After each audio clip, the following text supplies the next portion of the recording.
Lad Reborn in an alternate version of Ben Tennyson, in which the summer journey begins when Ben and Gwen are 15. The main character knows the canon very well and will use his knowledge. Hello, everybody. Omni-Sensei here with What If I Was Reborn as Overpowered Ben 10, Part 1. If you enjoy this content, please smash the like button. Subscribe to the channel if you haven't already. Don't forget to check out the original story linked in the description. I hope you enjoy listening to it.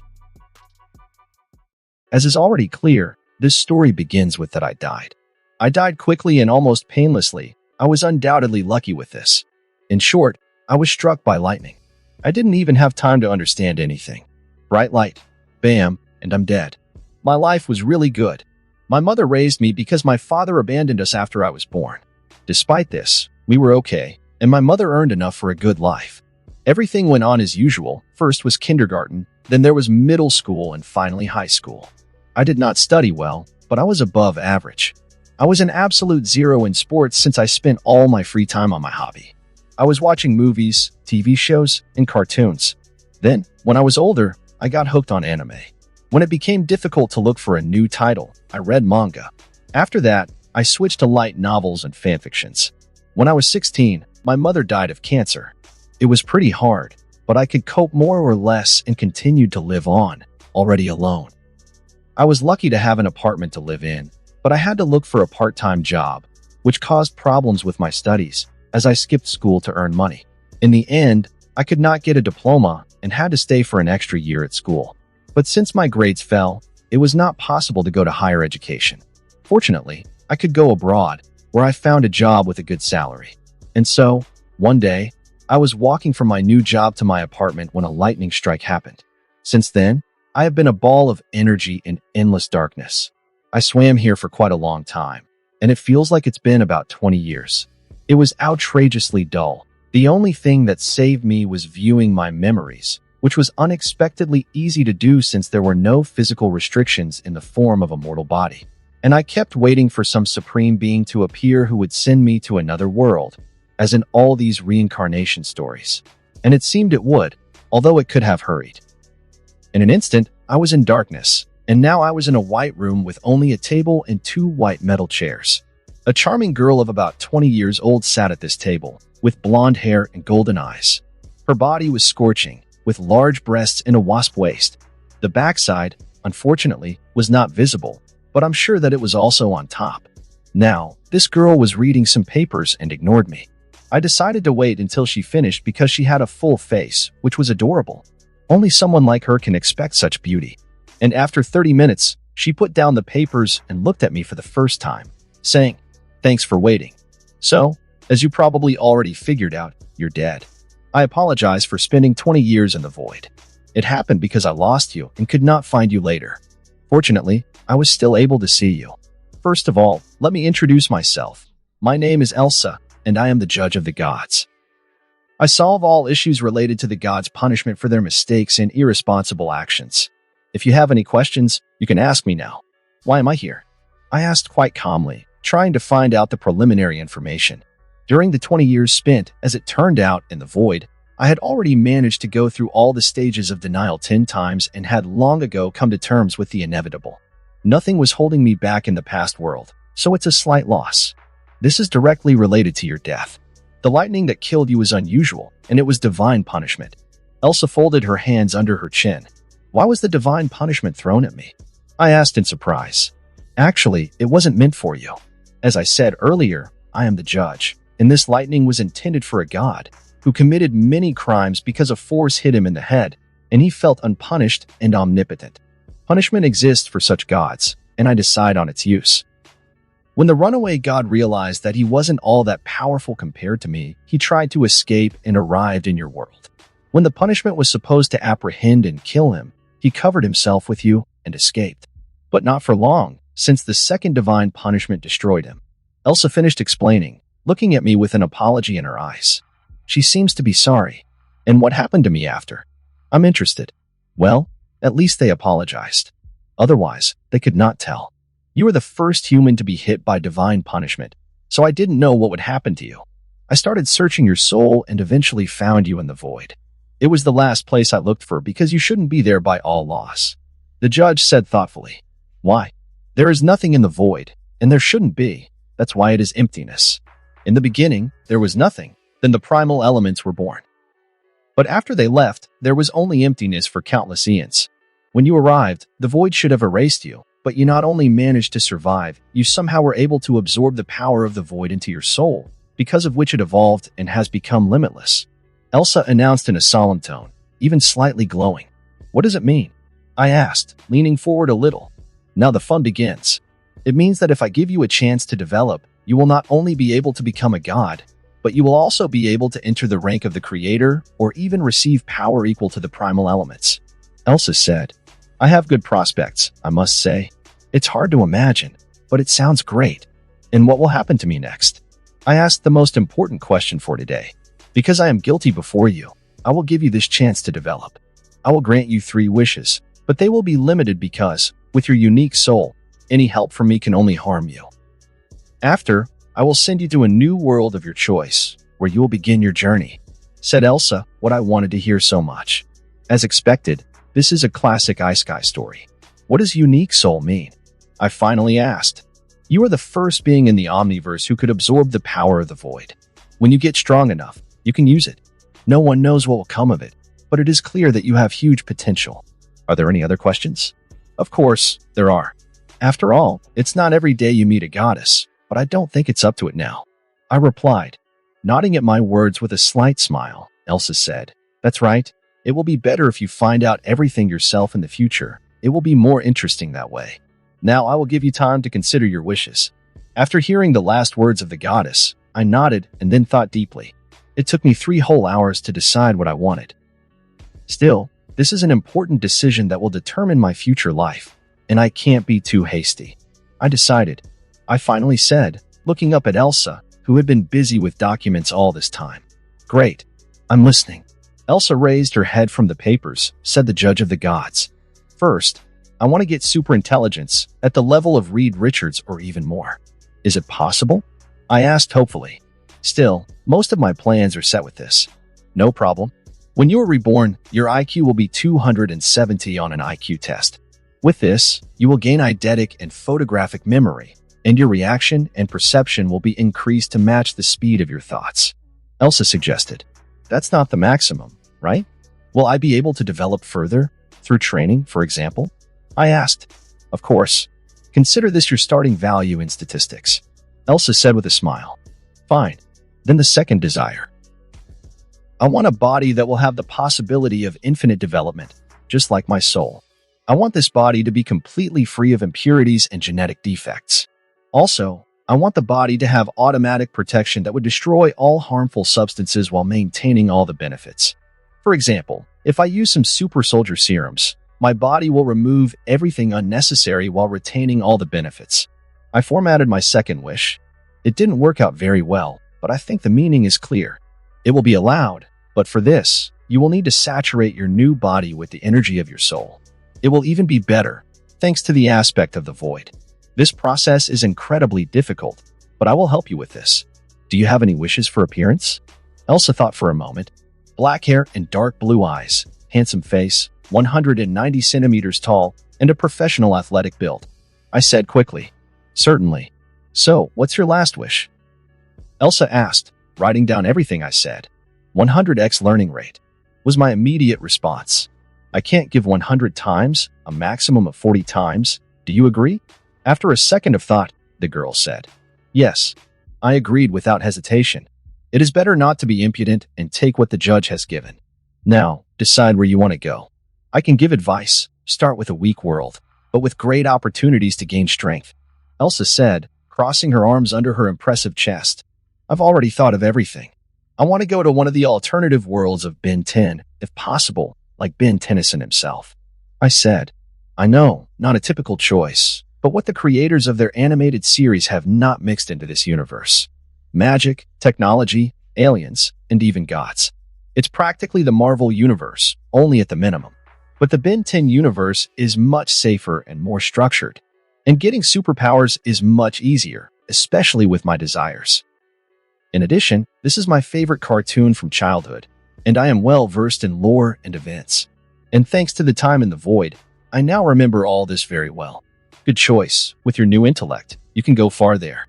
Are there any changes you would like to make it more comfortable for you? Elsa said, smiling. You can make the main characters were born 5 years earlier so that the story begins when they are 15 years old. After thinking for a bit, I replied, I don't feel like fighting an intergalactic conqueror as a 10-year-old kid. No problem. Since you will end up in one of the alternate bin, you can change everything as you like because it will be your world. I'll make a few more changes to explain your intelligence and your different appearance. Something written down on a piece of paper, said Elsa. Okay, I do not mind. Thank you for the chance in new life, I said, fully prepared to begin my adventure. It was because of me that you died, so there's nothing for it. Good luck, Elsa said, then she snapped her fingers, and a bright light engulfed me. It was the last thing I remembered before losing consciousness. After sending our protagonist to a new world, in the White Room, which was Elsa's office, an older man appeared in white clothes and with a long beard. When he appeared, Elsa bowed her head and greeted him, Lord Creator. Elsa, nodding his head, the older man said, was it really necessary to restrict his desires so much? We gave him practically nothing, and our guilt before him is incredibly high. Elsa asked with a worried face. You know, we've been waiting for someone like him for a very long time. Finally, there is a chance to get the Lord of the Void and a new member of the Primal Elements. He will have to go through this path independently, without any crutches. The Creator said seriously. I understand, but we condemned him to death and loneliness in the void for a whole million years. It's also lucky that their time goes according to strange concepts, and he thinks he spent only 20 years there. I want to help him more and redeem myself, said the judge of the gods sadly. You are already helping him. Look after him, and if he needs help, give it. If there are questions, answer them. This task will be your redemption and help. The older man replied with a smile. All right, sir. Elsa replied with a faint smile. Nodding his head, the older man disappeared with a flash of light. After the Creator left, Elsa created a screen with a wave of her hand, on which a 5-year-old boy could be seen with black hair that seemed to be made of darkness itself and dark blue eyes that seemed to glow with intellect. I woke up in a hospital bed. My head ached terribly, everything swam before my eyes, and I couldn't concentrate at all. So all that remained was to lie back, ignore the pain, and wait for it to end. After 30 minutes, the headache finally dissipated, and I was able to get up from the bed to go to the mirror that hung over the sink. Fortunately, it was a solitary ward, and no one interfered with me. I was a cute 5-year-old boy with short black hair and dark blue eyes in the reflection. Maybe fat was still present, but now we can say that I will be a real looker in the future. While I was admiring my new face, the memories of my current body suddenly came flooding back. It's good that it wasn't painful, just unpleasant. After 10 minutes, this process ended, and I processed all the information received. And well, this is far from being Ben 10. In general, this is absolutely an alternative universe, as I asked. First, my name is not Benjamin Kirby Tennyson, but Alexander Benjamin Tennyson. The thing is that in the original universe, Ben's parents were called Carl and Sandra Tennyson, and they were pretty ordinary people. In the same reality, Carl married a completely different woman. Her name was Olivia Masters, and she was a biophysicist, geneticist, and engineer. Perhaps she was one of the most brilliant people on Earth, and how understandably, she became my mother. Apparently, this is how Elsa decided to change the world to accommodate my new intellect and appearance. Since judging by the memories, I am the spitting image of my mother, and the same eyes, hair, and pretty face, and my intelligence also came from her. Secondly, because of the changes that I requested and the new mother, I was born on July 7th, 1994, and Gwen, as expected, was born in December of 1994. Although in the original, Ben and Gwen were born on the same day, in 2000. The main story with fighting the Omnitrix and further adventures will begin in the summer of 2010. And this means that, unlike the central universe, we will be 15 years old instead of 10. Third, the reason I'm in the hospital right now. My parents were in a car accident with me, and from what I can remember, only I survived. Luckily, I wasn't injured, just hit my head a little, hence the pain. It seems that these are the main differences from the Prime universe, but they are enough for me. Now we will understand. And yes, in this world, everyone calls me Lex. I like this. It sounds good. Returning to the bed, I began to slowly sort through the memories. According to them, I really am a genius with an IQ of 270 cents at this age. I knew the entire school curriculum and began to get close to the university. Also, already now, I know 7 languages, and I am good at programming. Olivia taught me many things about her specialty. Although Lex did not understand this before, she trained her son for the future. And yes, eidetic memory is an ability. I can also go into a state similar to bullet time, where my reaction and perception become simply divine, as well as think about several things at once and do it at breakneck speed. It also seems that I am a little short of unblocking the second stream of consciousness. This is apparently since I am only 5 years old. As for my new body, it's really perfect. First, the skin is as smooth as a baby's butt, with no imperfections. And secondly, there are no moles, scars, or birthmarks. It also seems like a bonus. I got a more powerful, compared to an ordinary person, regeneration. And I never get scars. About 40 times the learning rate is still unclear because I have not learned much, except for languages and the school curriculum. But judging by the average person, I'm really cool. I learned 1 language in a week, although it takes about 6 months for an ordinary person. But here, it is not clear whether this is connected with my intellect or with a third desire. In general, everything is just fine, except for my parents' death. Although it's cruel to say so, it's probably better this way. I won't have to play the role of a child. Let my adult behavior refer to my intellect, which all my relatives know about, and my rapid maturation associated with my parents' death. As far as I can tell, Grandpa Max will take me to be raised, as he has just retired. But if it's busy, I'll be left with my uncle and aunt, Gwen's parents. And that's really good because Max will teach me a lot and give me more freedom. Until then, I can sleep. 2 hours later, when I woke up, an elderly, gray-haired man of about 50 in a red Hawaiian shirt was sitting by my bed. This, of course, was Grandpa Max. "Good morning, Lex." Grandpa greeted me. "Morning," I answered, without much cheerfulness. Still, despite the recent tragic event, I was thrilled because I am alive again, also in the universe of my favorite cartoon. "How do you feel?" Max asked with a concerned face. "I'm all right, but my head hurts, and it's a little hard to think." I answered truthfully. "I see. Don't worry, it will be over soon. In 2 days, you will be discharged, and we can go home," Max said with a weary smile. I just nodded and, looking at my grandfather, realized that it was not easy for him. After all, he had only recently lost one of his sons and nearly lost a grandson. He looked frankly alarming. He even seemed to have lost weight. "How are you feeling, Grandpa? You look bad, and you smell bad too. Can you go home and rest?" I asked with a serious face and pinched my nose to show the seriousness of the situation. Grandpa just laughed at this and sighed with relief, apparently realizing that I was fine and I could still joke. "Don't worry, I'm fine. Frank and Natalie will arrive in 3 hours, along with Gwen, and I will go home. I will sleep and wash," Grandpa said with a smile. "That's good," I said. We talked about little things to pass the time for the next 3 hours. When Uncle, Aunt, and Gwen arrived, Grandpa went to his RV to rest. Gwen in this universe looked the same as in the original, only now she is 5 years old. So, I can conclude that all the changes are related only to me. 2 days later, when I was discharged, Max and I went to my old house in Bellwood to pick up my things. We will live in my grandfather's house, located in the same city, just a couple of blocks from Gwen's house. In my old house, we decided to sell and leave the money for college, as grandfather said. Although I don't really need this money, because my parents left me a decent inheritance, especially my mother left a lot. It turns out being a scientist is pretty lucrative, at least in this world. With the sale of the house, I agreed entirely because even though I did not suffer too much from the loss of new parents, I felt uneasy and sad when I was in that house. Although this is a house that I have good and fond memories of, it will be easier this way. In my grandfather's house, they gave me my own room. It was even more significant than my old one, and there was a new computer, in my opinion, too cool for this time. When asked about the computer, Grandpa said it was a housewarming gift. When I tried to find out his origin, he did not skillfully get off the topic and continued showing the room.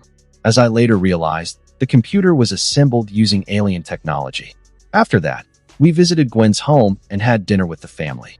Apparently, to show me that everything is not so terrible and help me cope with the death of my parents. At the same time, bring me closer to Gwen to become friends and find a common language. Max POV. Now, when we were sitting at the table and having dinner at Frank's home, I looked at Lex and saw how he communicates with Gwen on all sorts of scientific topics, which in my opinion are not quite suitable for 5-year-old children. But given their intelligence, this is normal. I couldn't stop being amazed at how solid and intelligent this kid is. Less than a month ago, he lost his parents, but now he can already show a smile and behave responsibly without falling into hysterics like an average child. All the same, he ultimately looks like Olivia. I am still amazed how my son could find such a brilliant and beautiful woman, and how she fell for him. I hope I can raise my grandson right and not shame the memory of his parents. The following 10 years went very well. Soon after I moved to my grandfather's, I went to primary school, which I graduated after 3 years and moved on to secondary, which is not surprising with my IQ. Since I knew perfectly well what awaited me in the future, I decided to prepare myself as seriously as possible for future enemies and trials. Therefore, first of all, I signed up, with the help of my grandfather, in a karate club. The teacher in this club was an actual native Japanese and a 10th Dan karate master.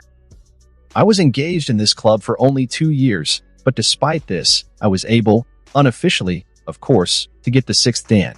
I would have gotten more, but I didn't have enough physical data due to my age. After that, everything went faster. It took me only a year to get the title of master in Aikido and Jiu-Jitsu.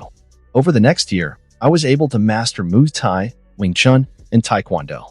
Over the next 5 years, I fully mastered Kempo and Budo Judo, Aido, Kendo, Kyudo Archery, Jodo, Shorinji Kempo, Bojutsu, as well as Western fencing.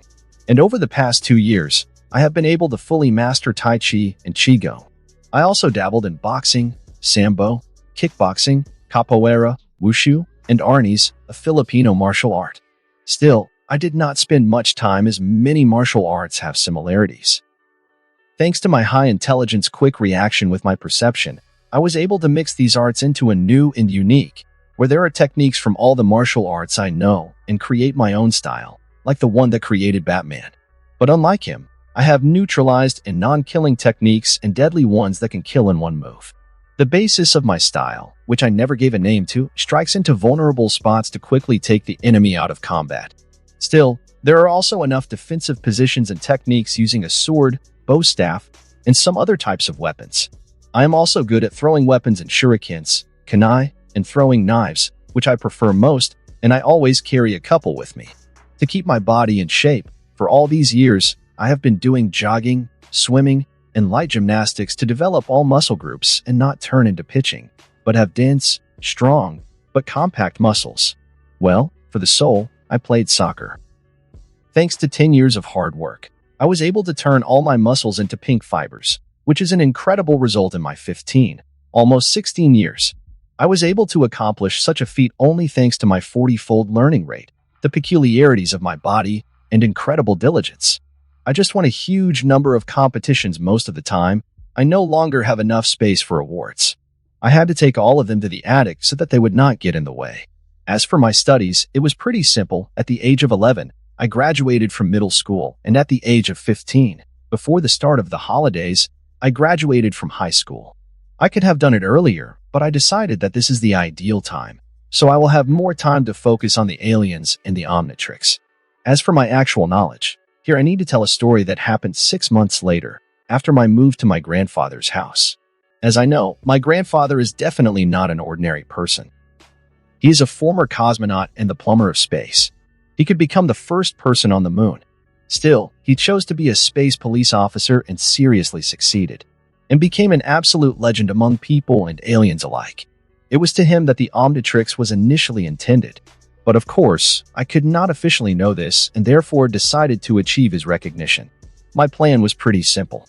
I disassembled Grandpa Max's computer. My current mother taught me this. Like I expected, this computer was really created with the help of alien technologies. I've never seen them before. When I told my grandfather about this, he was clearly very nervous under my prosecutor's gaze, but still, he didn't split and rattled off some rubbish that his old friend from the army helped him get this computer, and that these were new developments. Since my first plan failed, I entered from the other side, namely the RV. As far as I remember, it is simply stuffed with alien technologies. I just had to find them and provide evidence to my grandfather, and he will crack for me. And oddly enough, it worked. When I was able to sneak into the mobile home and finally find the switch that showed all of its foreign equipment, then my grandfather, who who just at that moment appeared, had no chance to get out. Of course, he tried to make excuses and came up with all sorts of absurd stories, but under my unblinking, studying, and condemning eyes, he gave up after 5 minutes. And he told me everything about how he prepared to become an astronaut, about how he met my grandmother Verdona, who, by the way, is an alien from the Anodite race, and how he joined the plumbers. In general, he told his whole life, and this time, it was utterly authentic, unlike the version he said earlier. As it turned out, my father, my uncle and his wife, and a couple of other people from the family knew about his real life. Oddly enough, my mom knew nothing about this, but this was to be expected since Verdana and Olivia could not stand each other and were no better than a cat and a dog from grandfather's stories. My grandfather told me he believed that this was because they were too similar and could not get along. So, after he told me about all this, I was able to get access to the database of the plumbers since there was their old base right under the city, to which, fortunately, my grandfather had access. This database was full of information about various scientific discoveries and technologies from all over the galaxy, and a lot of that data was on a completely different level than Earth. Of course, there was the knowledge that I absolutely did not need in some places, but I could distribute everything as I needed it. Of course, everything is not so simple because there was information from all over the galaxy, which means countless languages were spoken by many races. Still, I created a universal translator thanks to the tools and technologies that I dug out at the base. I began my studies with the technology and scientific research of the Earth. I ended with information from the planet Galvan, the homeland of Azimuth, considered the most intelligent creature in the galaxy. With all my superbrains, this study took me as much as 10 years, barely had time to finish all the research and processing. It's good that I could read at a speed of 10,000 words per minute. Still, thanks to constant practice and the study of more and more complex technologies and new scientific research, my reading speed increased to 17,000 words per minute, which means that I read about 280 words per second. And not only read but also managed to process. Such a rape of my brain could not pass without consequences, but fortunately for me, thanks again to my body, there was no negative, but only positive. As I actively developed my intelligence for 10 years, I raised my IQ from the initial 270 to 287 points, undoubtedly a significant amount. Also, besides the apparent increase in reading speed, there were other advantages. First, I could still develop the second stream of consciousness. It happened at 7. I created the third stream at the age of 11. And finally, the last, at the moment, the fourth stream of consciousness, I was able to develop just a few weeks ago. Thanks to the increase in IQ and the development of additional streams of consciousness, I was able to read and process the entire database of orderlies. After all, this was only available information taught in universities and similar institutions. No one will add all secret information to the public database, even though a police officer. Second, and most importantly, I developed the ability of telekinesis and telepathy. I awakened telekinesis when I reached 280 IQ points and telepathy when I reached 285. My telekinesis was not very strong. I could lift only about 200 kilograms of weight with the power of thought at a distance of about 7 meters. With each additional IQ point, the power of telekinesis increased. At first, the limit was 70 kilograms of weight at a distance of 2 meters. As for telepathy, it is also not perfect and relatively weak. It is more like empathy. Sensing people's emotions with a few superficial thoughts is more readable. But if I concentrate intensely and switch the attention of all additional consciousnesses to telepathy, I will be able to read the thoughts of one particular person. Proper. Only a couple of minutes. Then a wild headache begins. Far from me, even before Professor X and Jean Grey. Since my telepathy was weak, I decided to protect my mind, just in case. This may come in handy in the future. There are all kinds of enemies, and the mind must be protected. There is nothing better than creating a mental shield. I still don't understand how I did it, but now my thoughts are protected by a shield. I have never met anyone else with telepathy, so I don't know how strong the shield is, but I will be calmer. I believe when my IQ reaches 290 points, a new psychic type ability or the ability to control the elements, such as pyrokinesis or hydrokinesis, will awaken. It also seems that with each increase in IQ value, other abilities increase in strength. Next time, telekinesis and telepathy will receive a new leap in power. thanks to my increased intelligence and technology that I was able to find based on the orderlies and those that Grandpa Max helped me get in the underground city near Bellwood, where many aliens live, I created my own AI. It was complicated and took me 5 whole years of work. All this time, one of my streams of consciousness was doing calculations. But I could still finish it just a year ago. I named the AI Morgana. Morgana is a mighty artificial intelligence with a database of plumbers, and she is currently the most powerful AI on Earth. Although this is understandable, since I used foreign technologies, mainly from the planet Galvan and Encephalonus 4, the homeland of the Galvanians and Cerebrocrustaceans, respectively. Using the Galactic Tech Score, Morgana is level 13 tech. Come to think of it, this is just incredible. No, not. Incredibly cool for a 15-year-old from Earth, where technology has only reached level 2. At least officially, we all know what that means. Later, I will definitely improve Morgana when the story begins, and I get the omnitrix and other technologies during my adventures. Someday, she will reach level 20 omnitrix level, and possibly 21. Morgana herself is the size of a small closet. This was only achieved by mixing some of the most unique technologies from different planets. I keep this most high-tech closet in the basement of my grandfather's house. Of course, Morgana herself is always with me in the form of a bracelet, which has a connection to the central server. But later, I will try to reduce the closet itself to a portable size, or maybe I can mix technology with magic and create a dimensional pocket for Morgana. I released Morgan on the internet as soon as I checked all the security codes and the like. I checked everything several times and made sure that I did not accidentally create a female version of Ultron. Fortunately, Morgana did not desire to kill all of humanity, and she is absolutely loyal to me. Morgana's personality turned out to be rather peculiar. Morgana is just a bunch of sarcasm and black humor with a sexy voice. But she clearly favors me, not particularly how I designed the AI. I might make her a body in the future, but for now, I manage with a hologram in the form of a voluptuous beauty with black hair and bright green eyes. It will definitely be necessary to make her a body. So, after the release of Morgana on the internet, I will not have problems with money, at least while I am on Earth. Oddly enough, Apple, Microsoft, and YouTube also exist in this world, and with the help of Morgana and inheritance from my parents, I was able to invest money. Now I am officially a millionaire, plus knowledge from a past life helped a lot. I was never interested in economics, but even what I heard and caught in my life could be helpful to me in this one. And in this, I was helped by eidetic memory, although I had to spend a lot of time remembering everything. Plus, there are a lot of abandoned accounts of all sorts of dead drug lords and similar people on the network. I also adopted them. I was thinking about opening my own company and creating technologies based on foreign equipment, like my old computer, but I thought that there would not be enough time, and why do I need it? There is already a lot of money. Thanks to the fact that I could access the technologies sold in the underground city, I created a piece of high-end equipment in the form of a supercomputer the size of a regular laptop, connected to Morgan in the galactic network. There is also a smartphone with the same connection. Both the laptop and the smartphone were made as indestructible as possible. I also got a powerful motorcycle that accelerates to 900 km/h and can turn into a 20 by 20 centimeters box. Good thing. As for the underground city, I was never there. My grandfather forbade me, because he thinks it's too early for me to go there. But I didn't want to. Grandpa Max could get everything I needed anyway. As for my alien part and magic, I was able to do a few analyses and found out that I am indeed on 1/4 anodize. But here, too, there was a surprise.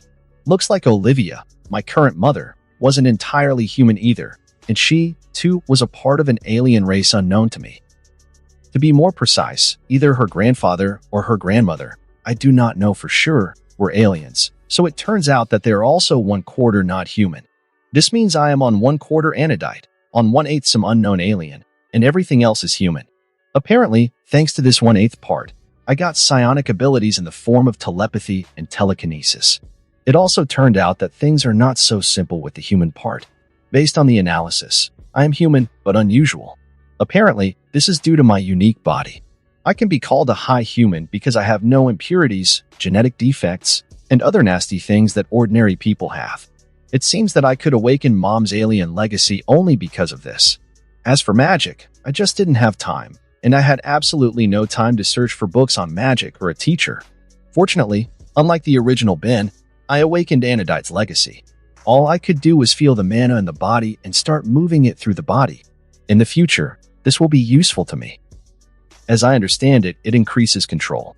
There are even advantages to saturating my body with mana, which will improve all my physical characteristics by about 20%, and that's at least something. This is all the preparation I managed to do over these 10 years for the events awaiting me. Max POV, it's been 10 years since Carl and Olivia died, and I've been raising Lex all this time. Frankly though, I didn't have to do anything other than support and mentor him when he needed it. I always knew he was smart, but I never knew how brilliant he was. In just 6 months, he revealed my secret and guessed about my past. Of course, I tried to hide everything from him, but it is impossible not to get nervous under this gaze of shrewd, dark blue eyes, especially when he knows that you are not telling the truth. In fact, I'm even glad that he guessed everything. It became much more straightforward, and there was no need to lie. True, I still had to persuade him not to tell Gwen about it because I wanted her to have a chance for an ordinary life. When he asked me to take him to the former base of the plumbers, I thought that he was just interested and curious to look at alien technology. But who knew that as soon as he got access to computers, he would simply drown in all the information and would have to be pulled out by force. I can't imagine how he could process all the data in just 10 years while spending only 5 hours a day on it. But he did it, and he also had time to spend time learning martial arts and going to school. But the main thing that amazes me the most and makes me the proudest of my grandson is Morgana. Never in my life have I seen such an advanced artificial intelligence. The way it behaves cannot compare to other AIs I know. Especially when Lex talks to her, Morgana is full of love and care. Still, when I speak to her, she behaves like a natural comedian with a bunch of puns and sarcasm and sometimes acts like a regular AI. That is, she speaks dryly and mechanically. But I can definitely hear the emotion in her when Lex is around. Lex said she was the most powerful AI on Earth and was level 13 technology when he presented Morgana. But in my experience and what I saw, Morgana is definitely not artificial intelligence. She is a full-fledged artificial person, almost a digital person with emotions and full-fledged thoughts. And this is absolutely definitely not the 13th level. She has already gone beyond all the boundaries of technology known in the galaxy. But I won't tell Lex, let him figure it out himself. During this time, he also learned many martial arts, and I think he created his own personal, as I saw him train, and it was more like a dance than a fight. I've only seen this a couple of times, and they were the best hand-to-hand fighters in the galaxy. I still can't understand. Where is he in such a hurry? Why is she constantly studying and training? What is he getting ready for? When I asked him about it, Lex said he wanted to be prepared for anything that could happen because the world is much more complicated and dangerous than ordinary people think. With this, I certainly agree, and I will be calmer, knowing that he will be able to stand up for himself. But still, I am apprehensive because all these years that he lived with me, he never stopped his development and never fully rested. And he had none of his friends except Gwen, and even here, too, not everything is clear. The girl is clearly in love with him since childhood, and Lex knows that for sure, but doesn't do anything to solve it. Frank and Natalie, I have already discussed this and decided not to interfere. If it is serious, we will even support them. Yet they are on 1/4 Anodytes and incest will not happen, because magic will fix everything. But we'll see what happens because Lex is clearly not an ordinary guy, and it is unknown what will happen in the future. Half of the girls at school love him, and everyone is older than him. Such a unique guy will most likely not be limited to one girl, but this is in the future. And now he has just finished studying the Orderly's database and is finishing school in a couple of weeks. He needs to arrange rest for him. I'll take him and Gwen on a trip around the country in my mobile home. Maybe they can sort out their relationship. At the same time, he will take a break from his studies. Something interesting may happen. Gwen POV. My name is Ben Tennyson. I am 15 years old, and at the moment, I am finishing high school because as a child, I was able to jump several grades forward. It was not difficult. In a week, I'm going on a trip across the country with Grandpa Max and my cousin Lex. I have known him all my life and spent a lot of time with him since his parents died and grandfather Max took him up.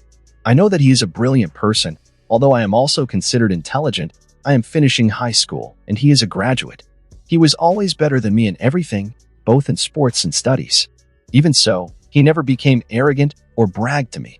At first, I was very jealous of him and tried to beat him, at least somehow. I even started going to karate only because of this. But despite this, he helped me when I needed it. Then I realized that it was pointless because although he is an incredibly gifted person, he is constantly improving and working so that this talent does not disappear. Even if I try to catch up with him, I will not persevere working as hard as he did.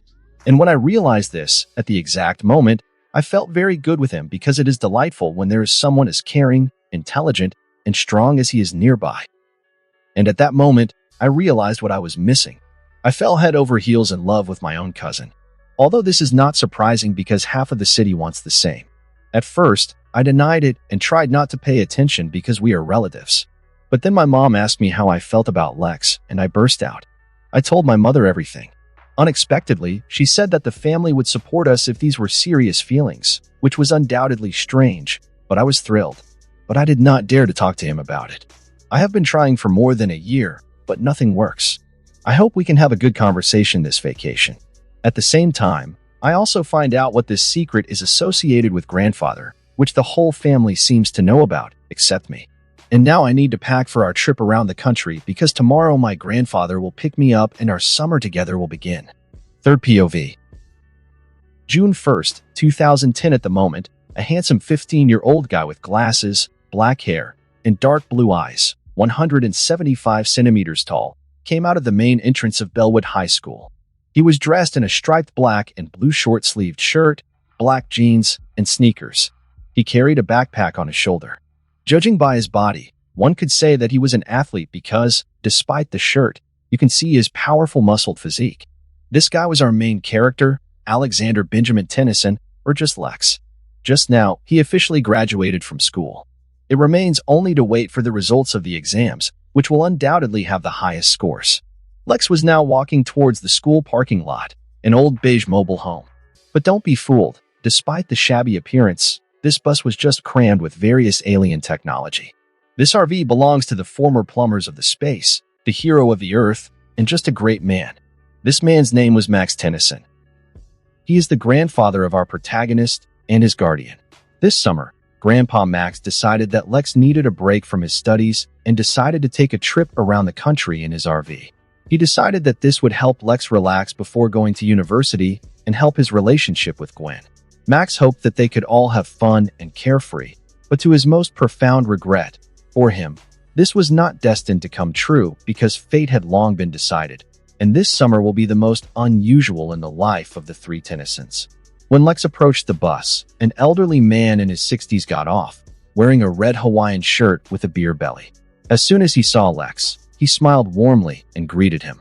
"Come on, Lex, let's go. I want to get to camp before evening," Grandpa Max said with a smile.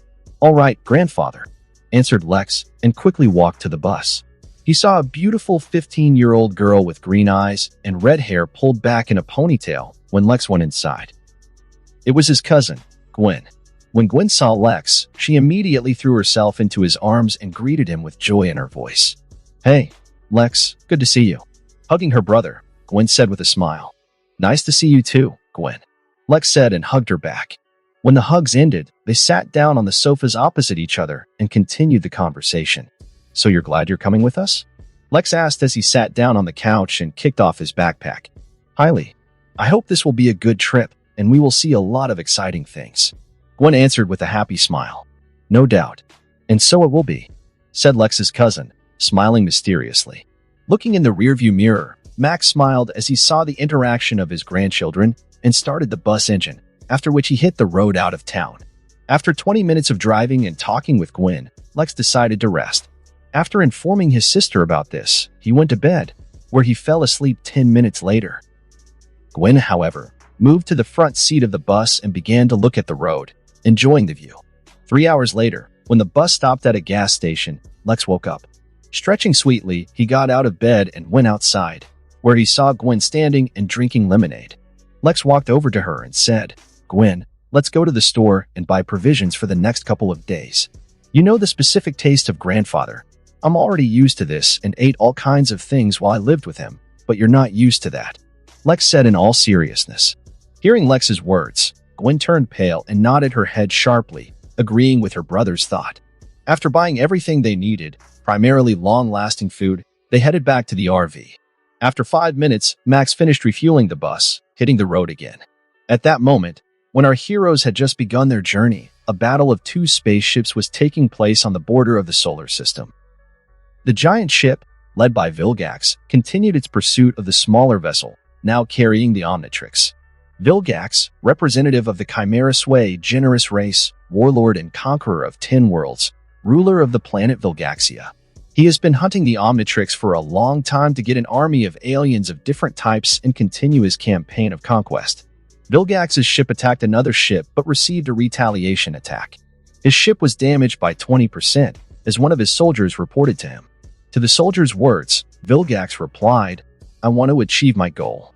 The Omnitrix will be mine, and I will not let any creature get in its way." And the chase continued. Arriving at the campsite at sunset, our heroes began to prepare for dinner. As Lex predicted, Grandpa Max decided to treat his grandchildren with exotic food, namely living octopus tentacles. Lex, accustomed to this kind of food, quickly finished his portion. Oddly enough, it was delicious. On the other hand, Gwen limited herself to food purchased at the gas station. When Grandpa Max offered to fry the marshmallow an hour after dinner, Lex knew that the time had come. Therefore, getting up from the stump on which he was sitting, he said, "No, Grandpa.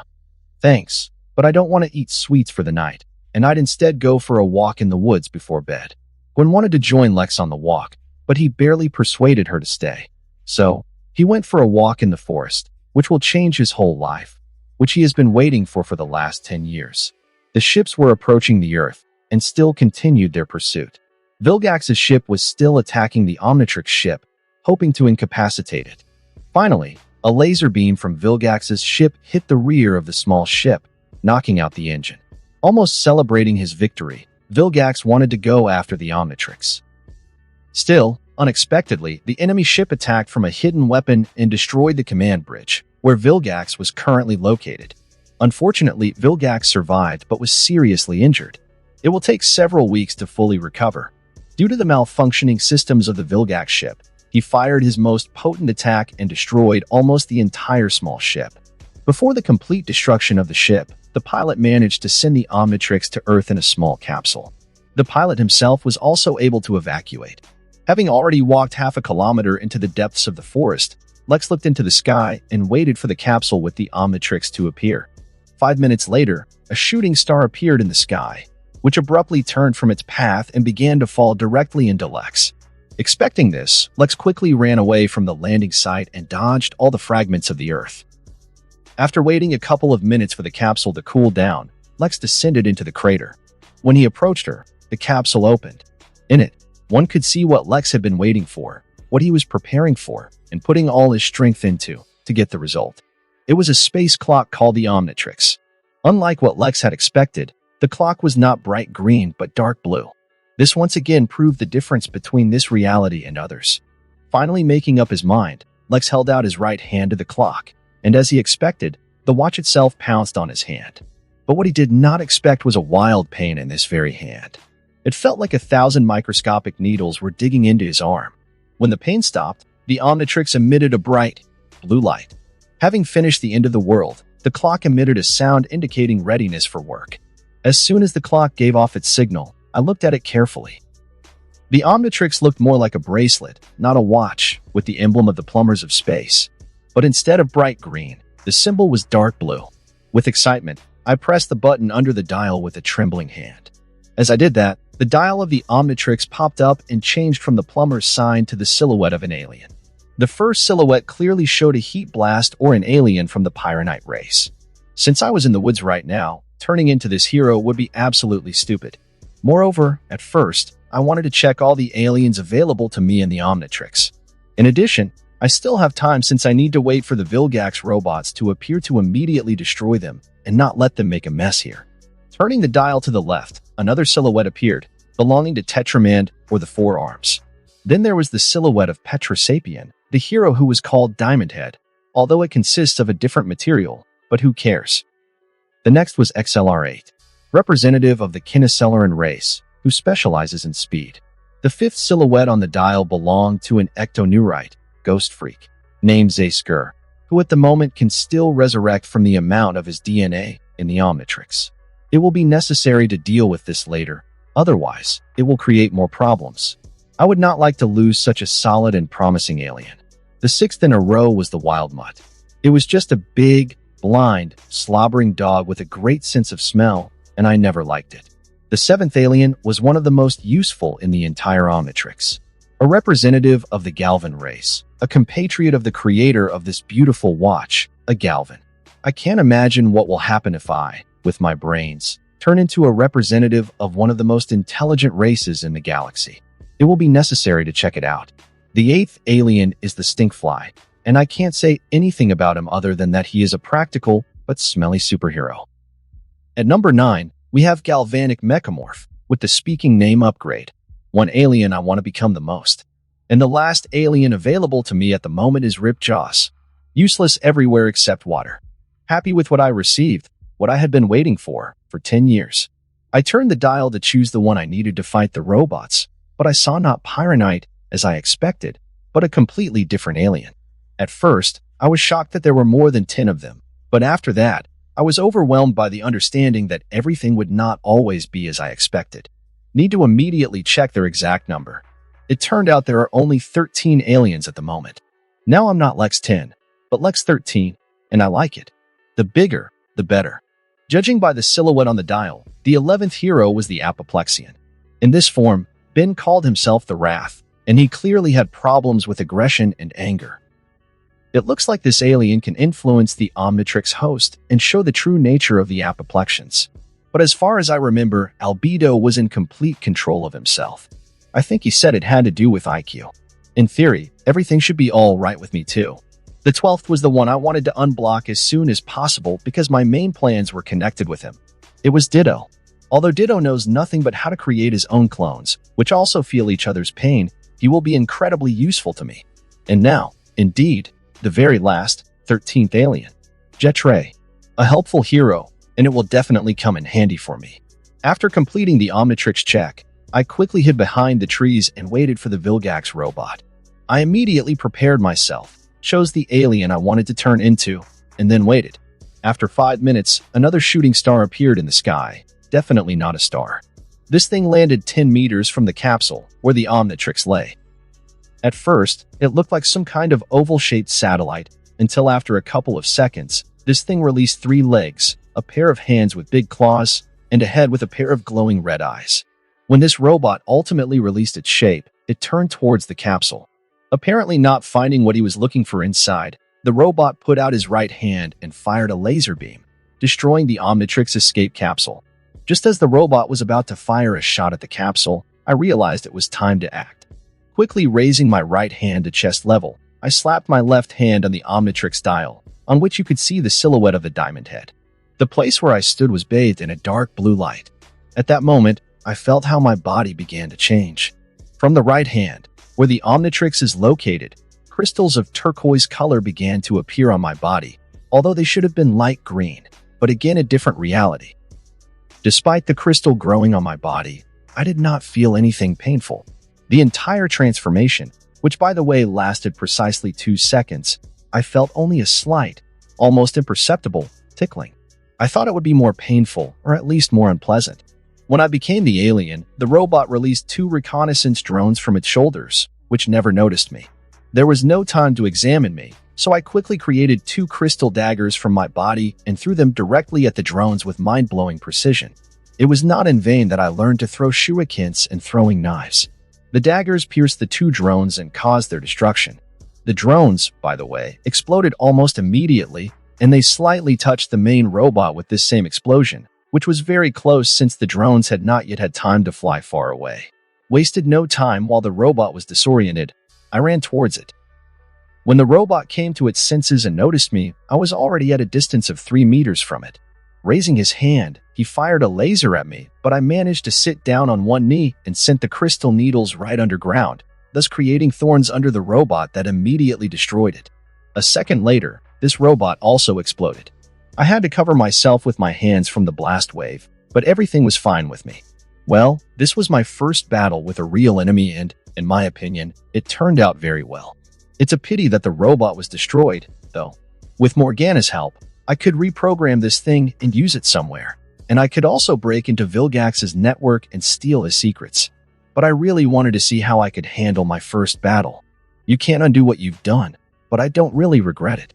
Besides, even what is left will be helpful to me, and it will be necessary to take away everything that has survived. As I watched my handiwork, a girlish cry came from behind. Oh, so Gwen is already here. Apparently, she went to look for me since I had been gone for a long time. Gwen POV, for some reason, Lex has been gone for a long time. It's already been 30 minutes since he went for a walk in the forest. It might be worth checking if he is all right and bringing him back. It will soon be dark. Grandpa, I'll go get Lex. I told Grandfather Max and went towards the forest. Okay, Gwen. Grandpa answered me at last.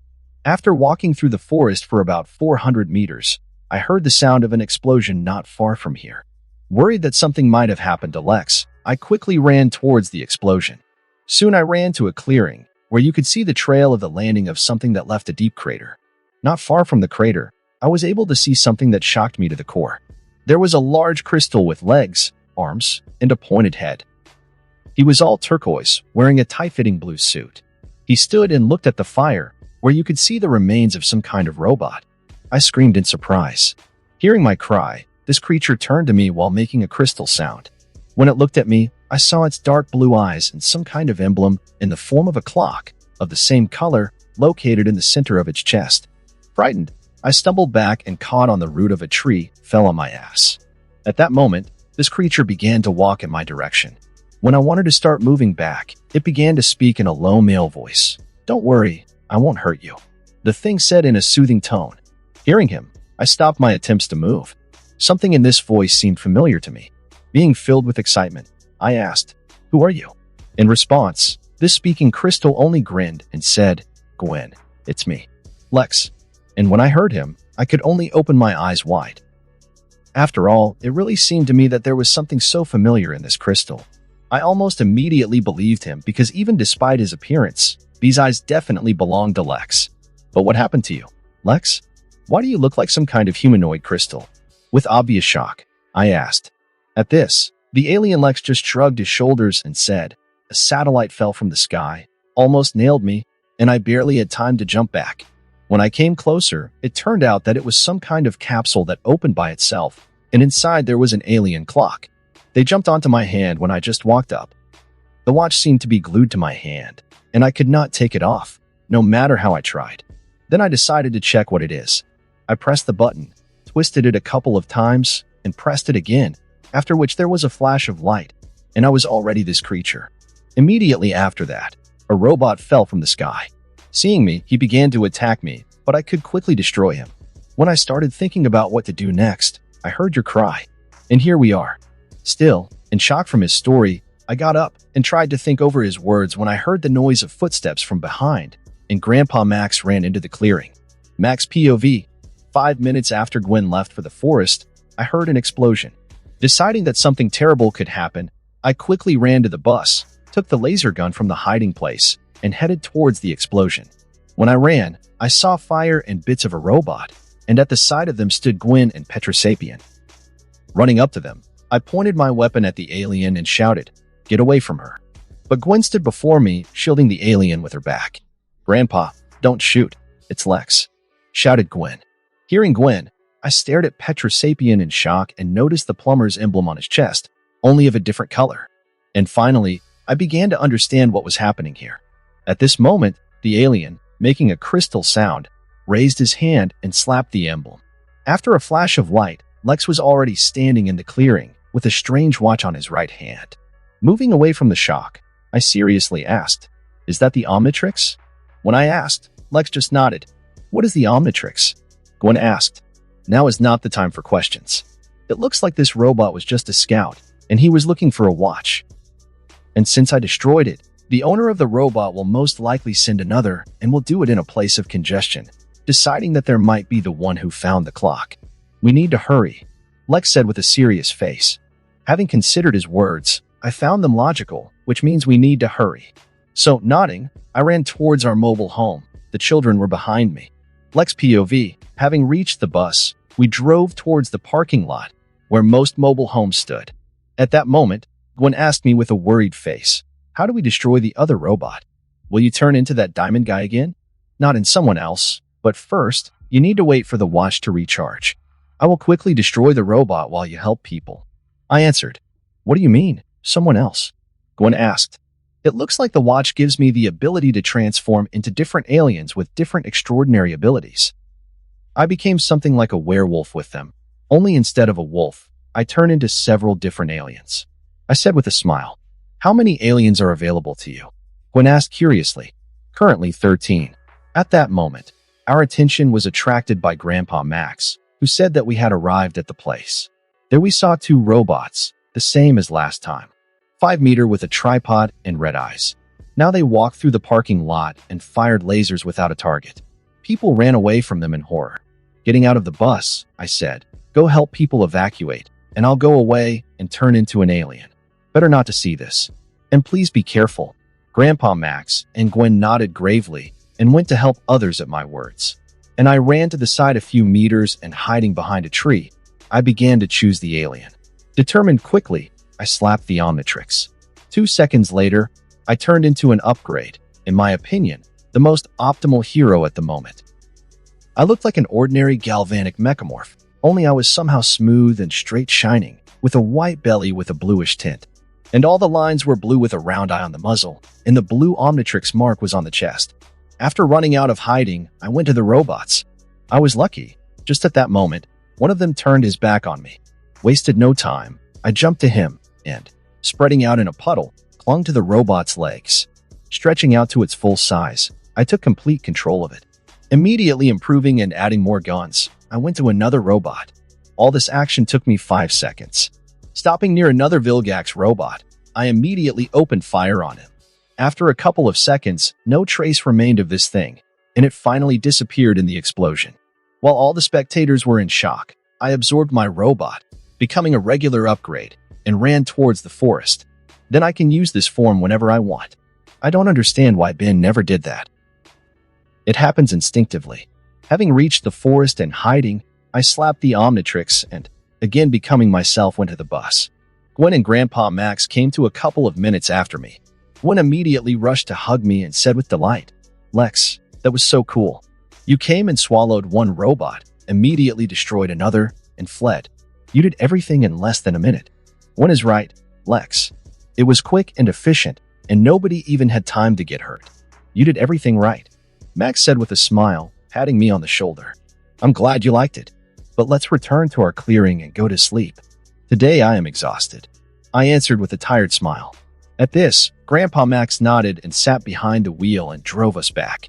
It was clear from Gwen that she still wanted to talk, apparently about the omnitrix and grandfather's gun, which is also unusual, but she gave in when she saw that I was tired. And I really am drained. Having reached the clearing, I got off the bus, immediately turned into an XLR-8, and went to get the remains of the first robot. They will still be helpful to me.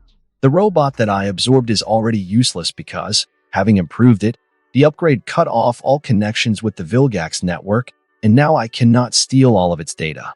And it makes no sense to disassemble it since it is whole, and as part of the upgrade, it is more valuable. Having coped with 4 runs in just a couple of minutes, I went to bed. Today has been a long day. June 2nd, 2010. The following day, after breakfast, Gwen decided to find out the whole truth and started a conversation.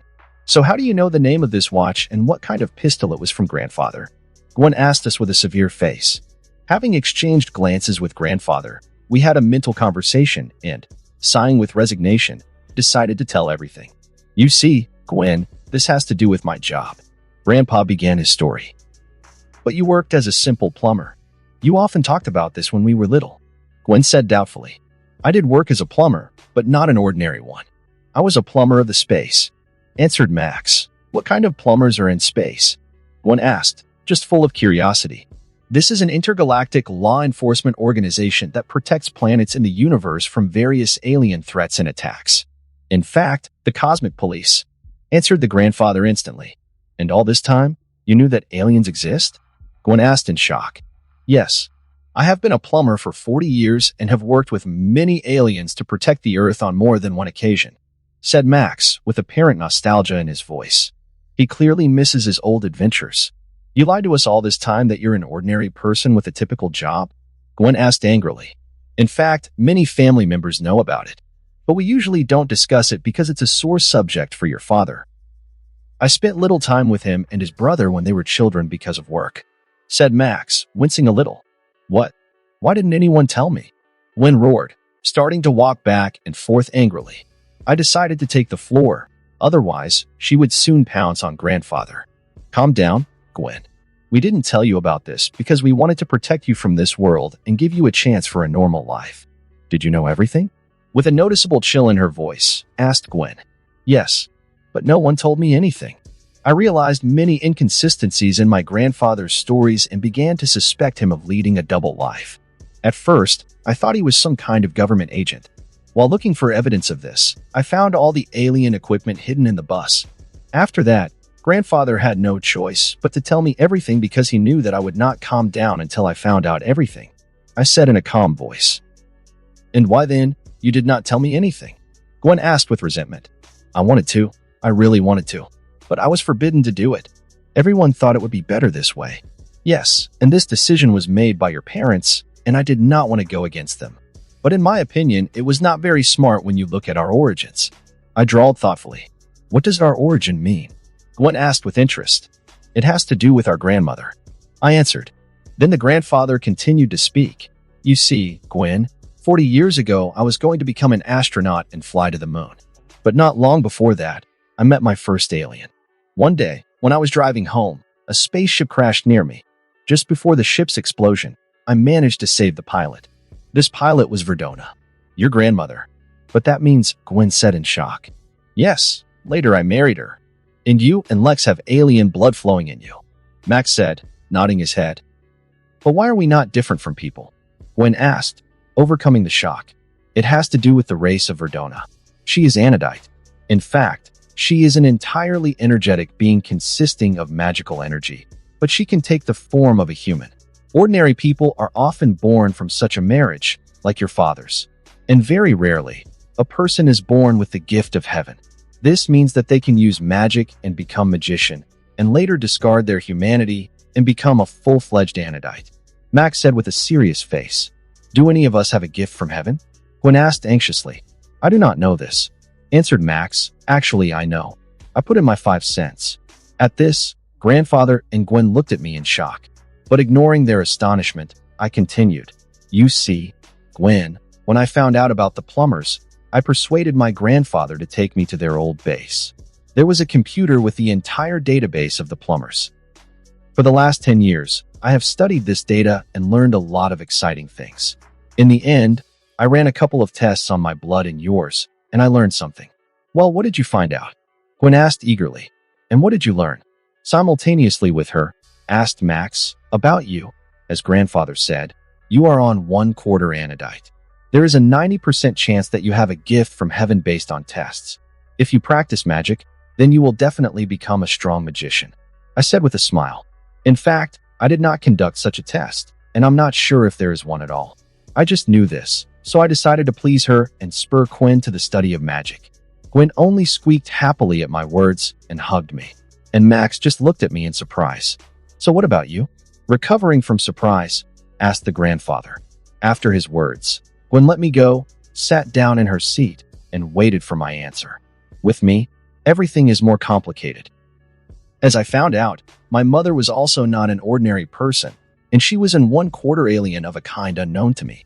But it looks like it was a race with high intelligence and psionic abilities, and it looks like my 1/8 part has awakened and given me my high intelligence, I said. Then he pulled the can of soda on the edge of the table with the help of telekinesis. Gwen and Grandpa Max watched with wide eyes at the demonstration of my strength. What about the gift of heaven? Gwen asked. I most likely have it, but as far as I understand, I will never be as good as Gwen. I can become a magician, but for this, I will have to make a lot of effort and work much more than Gwen. What Gwen does on the 2nd or 3rd try, I can only do it on the 10th, I said with a shrug. And it was absolutely true. It looks like Gwen, even among the Anodites, is exceptionally talented. I'm not that good, but I don't need it. I'm already full of abilities. I also have the omnitrix now. Still shocked by my story, Grandpa Max decided to give us time to think about the new information. This was especially necessary for Gwen because just now, for her, the world literally turned upside down. An hour later, Gwen decided to ask me a question. So you found out about this watch from the files of the plumbers? And what is this omnitrix of yours anyway? Yes. In fact, there is an absolute legend about this watch. This watch was created by an alien named Azimuth. He is considered the most intelligent creature in the galaxy. This watch was initially created to aid interspecies understanding and storage of the DNA of extinct species. As far as I understand, this was atonement for Azimuth himself. But of course, it all went wrong. The Omnitrix has tremendous potential. With him, you can become the strongest creature in the universe or create an army of different types of aliens. The hunt began for the clock. Apparently, there was a chase, and they had to be thrown to Earth, and the robots belonged to another hunter. But as far as I understood, they wanted to deliver them to you, grandfather. I said and looked at Max. To me? The grandfather asked in surprise. Yes, apparently the legend about you has reached the creator. After looking a little, I found out that only you or your relative could wear the watch, and that is Tennyson. I nodded my head. Wow, grandfather, are you really that famous? Gwen asked enthusiastically. During my life, I managed to visit many places and do a lot, replied the grandfather modestly. Look, Lex, was there anything about magic in the plumber's files? Gwen asked hopefully. No, practically nothing. Just how to feel mana and drive it through the body to increase physical characteristics. We will need to find books on magic ourselves. But don't worry, there are magicians on Earth, so we can find what we need, I said with a hopeful smile. Will you teach me how to feel mana? With the eyes of a puppy, asked Gwen. Of course, I just recently learned this myself, I answered. At my words, Gwen just smiled brightly and jumped with happiness, apparently glad to know something magical. Okay, since everything has been decided, let's hit the road. It will be possible to talk on the way, said Grandfather Max and got up and went to the bus. For this, Gwen and I gathered all our things and went after him. And I also put the remains of the robot on the BU. We still need to disassemble them. Also, finally, we need to start dealing with the Omnitrix. Otherwise, I'll be waiting for too long. Having entered the mobile home, we sat down more comfortably and hit the road. While we were driving to the next city, I decided to finally do what I had been putting off since yesterday, namely, configure the Omnitrix. After telling the family that I wanted to be alone, I went to bed and drew the curtains for some privacy. Turning on the clock, I turned into Ditto. As always, after a 2-second transformation starting from the right hand, I turned into the chosen alien. In this form, I looked the same as Ben in the original, only all the elements are green, now blue. The Omnitrix sign itself is located on the chest. There will always be such changes since this is my color scheme. After examining myself and ensuring that everything was fine, I began to carry out my plan. Having created 2 clones, I turned the Omnitrix sign to the right. It did not move in the other direction, and I turned into myself by slapping it. The same action was repeated by my clones. After another flash of light, 3 completely identical me people were sitting on the bed. Such a trick Ben did once in the original story. True, there he used Echo, and it was already the Ultimatrix and not the Omnitrix, as far as I remember. But I still hoped it would work. And it worked. It's unclear why Ben didn't do this anymore. Even in that episode, it was shown that his copies were emotionally unstable and had pronounced characteristic flaws. One was angry, the other a coward. But I hope that the focus here was the same as with Wrath. It just needed a higher intelligence to overcome psychological instability. Although, I relied more on my mind shield. As far as I can tell, my clones are completely fine. Although it is possible, this is due to the use of Ditto. Ditto has a pronounced weakness, the damage taken by one clone and others. Perhaps at the moment, this is a plus since we have a collective consciousness. So, having given the command to carry out my plan, I lay down on the bed. Turning on the Omnitrix, the first clone turned into a gray matter. It looked like the original, only there was a different black and blue suit, and the Omnitrix mark was on the back. Well, this is logical because there was nowhere else to put it. The second clone turned into an upgrade, which was still the same sleek and sparkling. After the transformation, the first one came to my watch and opened it. The second became a puddle and soaked into my Omnitrix. By my order, the upgrade did not go too deep and did not upgrade the watch, and it's too early for such experiments. After 3 minutes, the second clone returned and transmitted the information received. After hearing what he had to say, I ordered the humanoid to do several things, and I didn't do it myself because I trust Galvin more in the case of the Omnitrix. First, the clone turned on Master Control. Master Control is a special program in Omnitrix that provides the user with unlimited access to all watch functions. Now, the watch has no recharge time, and I can transform at any moment into any alien. Second, the clone enabled mental and verbal commands. Now I will not need to return to a person to become another alien. I just need to say or think about who I want to become, and I will become. I can also give commands to the Omnitrix. Thirdly, the clone turned on cloak mode. No one will be able to track me through the Omnitrix signal, possibly only Azimuth. And also, the watch will create a camouflage field around it.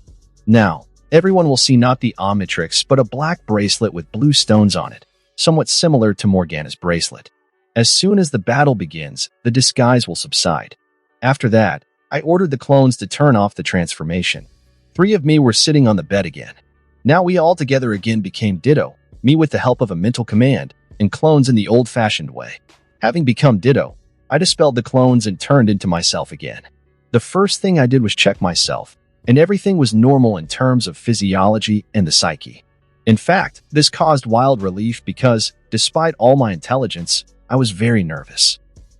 Now you can relax unless, of course, I broke my watch. Looking at my watch, I noticed that it had changed. Now the Omnitrix has become more like a watch, not a bracelet.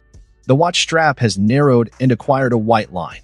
The dial was still blue, and the activation button has moved closer to the dial.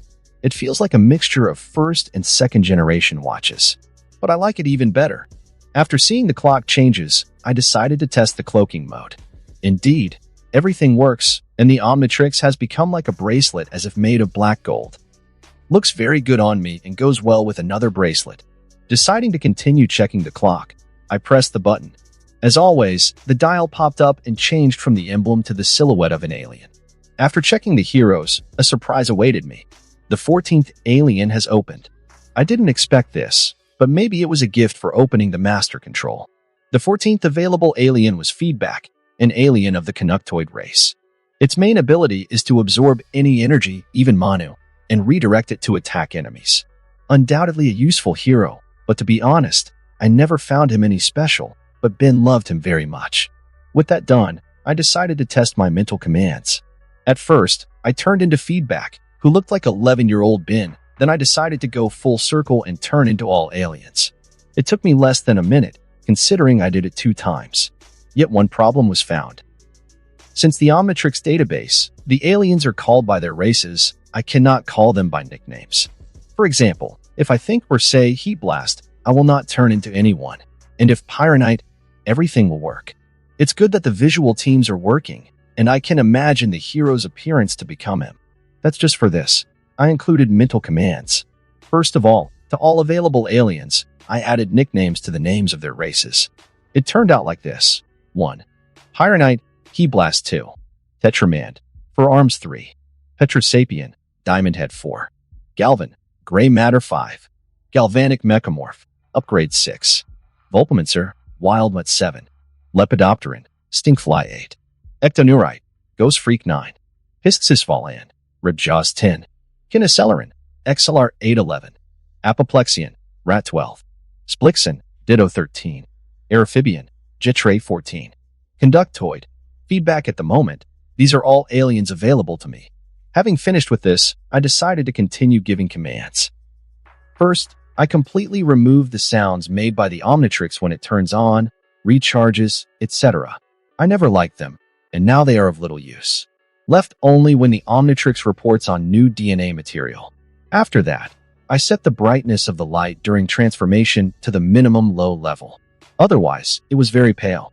Now, when I transform, the Omnitrix does not emit any sounds, and the light illuminates only the outline of my body.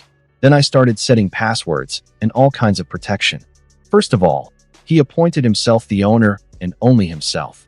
Now no one but me can put on a watch. I added a genetic and psionic signature to it. He scans this too. But not only that. Now, if someone, for example, moves into my body or takes control over me, the Omnitrix will be blocked.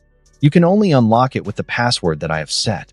And only I know the password, and I hid it in the backyard of my memory under the protection of reason. It will not work to pick it up because, in this world, no one knows such words. They came from my old world. Also made one function. If the omnitrix is removed from me, it will again be blocked. But if the watch finds me within a radius of 3 meters, it will jump into my hand, as it already happened at the beginning. Also, if someone takes the watch and tries to put it on, the omnitrix will release thin needles across its entire surface that injure anyone except me. Now, I can easily take off my watch, but why would I need it? Turning on my disguise and getting out of bed, I walked to the front of the bus and sat down opposite Gwen. Noticing a bracelet instead of omnitrix, she immediately asked me, "Lex, where is your watch? And what is this bracelet?" To her questions, I touched my finger to the black bracelet, and because of the touch, ripples went through it, and it again became the omnitrix. I was able to find and enable disguise mode. No one will find us at their signal, and no one will notice that I have a strange watch. When I finished speaking, the watch itself became a bracelet again. Cool. Why do they look different now? Gwen asked. It's because of the disguise. I lied because I'm too lazy to tell everything. At that very moment, we arrived in Washington. It has already started to get dark, and soon it will be sunset. There will be a fire in this city. I hope we will not miss it. Having entered Washington, we went to the city center. 30 minutes after sunset, we drove up to the Capitol, where we saw a fire a few blocks from our location. I told my grandfather to stay near the house where the fire was, as I wanted to help.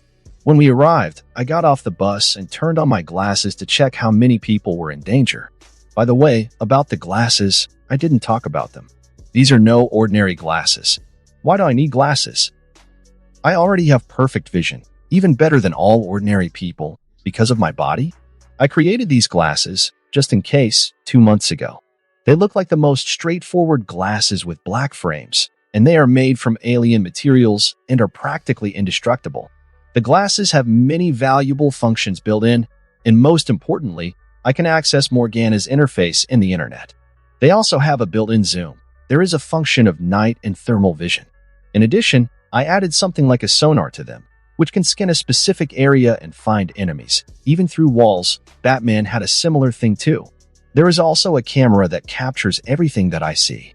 Plus, there is a phone, and as a nice bonus, they can become sunglasses. I'm very proud of them, a helpful thing.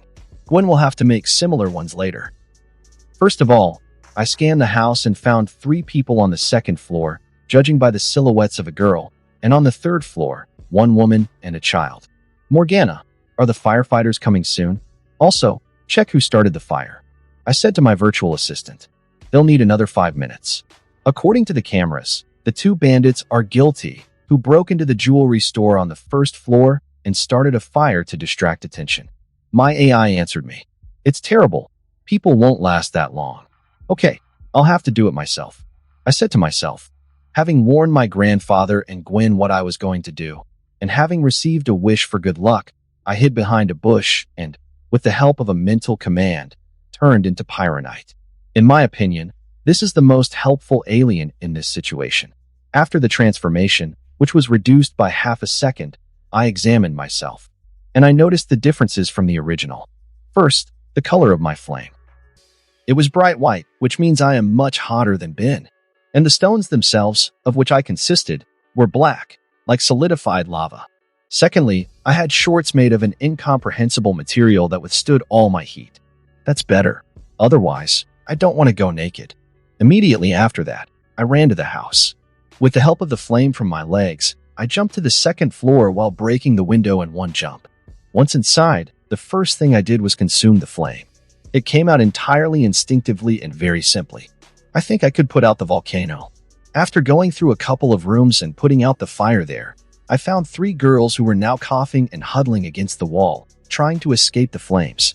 Quickly putting out all the fire in the room, without saying a word, I knocked out the window and, with the help of the flame, created a whirlwind that carried the girls away.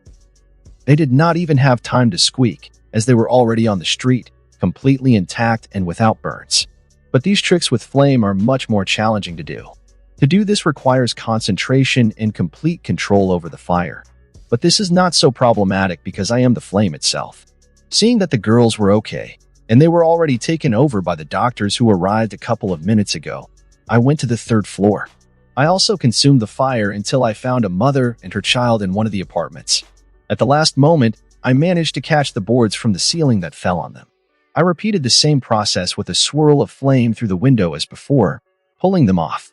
But this time, I went down with them since I had already saved all the people inside.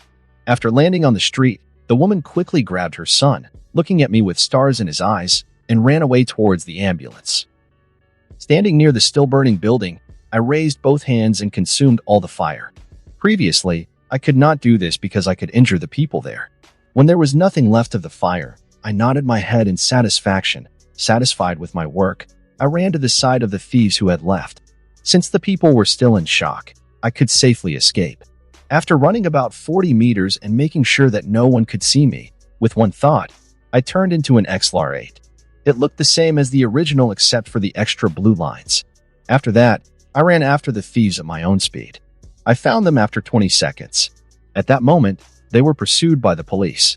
Deciding that I needed to finish with them quickly, I overtook them and, with a flash of light, became 4 arms, which, by the way, was the same as Ben's, only with blue elements of clothing instead of white and eyes of a different color.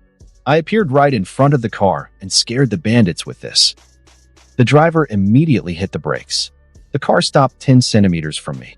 Wasting no time, I smashed the car's windshield and pulled out these 2 grief thieves, and quickly hit them on the head with each other, and they immediately lost consciousness. Throwing them on the hood, I became the XLR-8 again and dashed off to the bus, leaving the bandits to the cops who had just arrived. Not far from the bus, I became myself. Approaching them, I saw that Gwen and Grandpa were looking at the already cooling house. Boo! Sneaking up behind them, I shouted. At this, Gwen and Grandpa jumped up in fright. God, Lex, don't do that anymore. I nearly died of fear. By the way, where have you been? Gwen said, clutching her heart. The fire was staged by thieves to divert attention. After putting out the fire, I went after them. I replied calmly. Everything is fine. Did you catch them? Max asked me. Yes, the police have already taken them. Let's go to the hotel and go to bed already. I am exhausted. To my words, they just nodded and got on the bus. We went to the nearest hotel, sitting down and fastening our seatbelts. Having rented 2 rooms there, one for Gwen and one for me and my grandfather, we all went to bed. June 3rd, 2010. The next day, we went to the new shopping center, which was not far from our hotel, to buy groceries for our onward journey. Just as we were walking downtown, Dr. Onimo showed up. He broke through the wall on a giant frog and tried to steal some tools. In his 50s, Dr. Onimo was a man, 165 centimeters in height, with long white hair and yellow-green skin. He had a helmet on his head, red glasses on his eyes, headphones on his ears, and a transmodulator on his chest. Wasting no time while Dr. Onimo was busy with the robbery, I hid behind the counter and turned into the ghost freak. I looked exactly the same as in the original. Becoming invisible, I flew to Onimo. Once near him, I immediately possessed his body and took complete control over him. Because of this, his eyes turned blue and black lines appeared around them, but this was not visible under the glasses. Descending from the back of the frog and using the modulator, I returned it to its original size, after which it rode off somewhere. After removing all of Dr. Onimo's equipment, I put it on the floor, and he, turning his face to the wall, ran to it with all available speed. Before the collision, I left his body. After crashing into the wall, the doctor lost consciousness. Instead, he will all have a concussion. Well, nothing. It will be helpful for him to lie down in the hospital for months. Anyway, he will not be put in prison for a long time because he did not really have time to do anything. Taking Onimo's device, I flew to the bus. Putting all the equipment near the robot's remains, I returned to Gwen and Max and became human again. I will disassemble the device itself and find out how it works. After all, this thing can increase any individual using its genetics, which can be very helpful in the future. When I found Gwen and Grandpa, I told them what had happened. Then we finished shopping and moved on. While we were on the road, I decided to do one thing that I wanted to do right after receiving the omnitrix. I took blood, or rather a DNA sample, from all my aliens. After transforming into all the aliens, in turn, I took samples. True, it was not easy with everyone. For example, to take the blood of Pyronite, I had to use a special metal needle that could withstand high temperatures.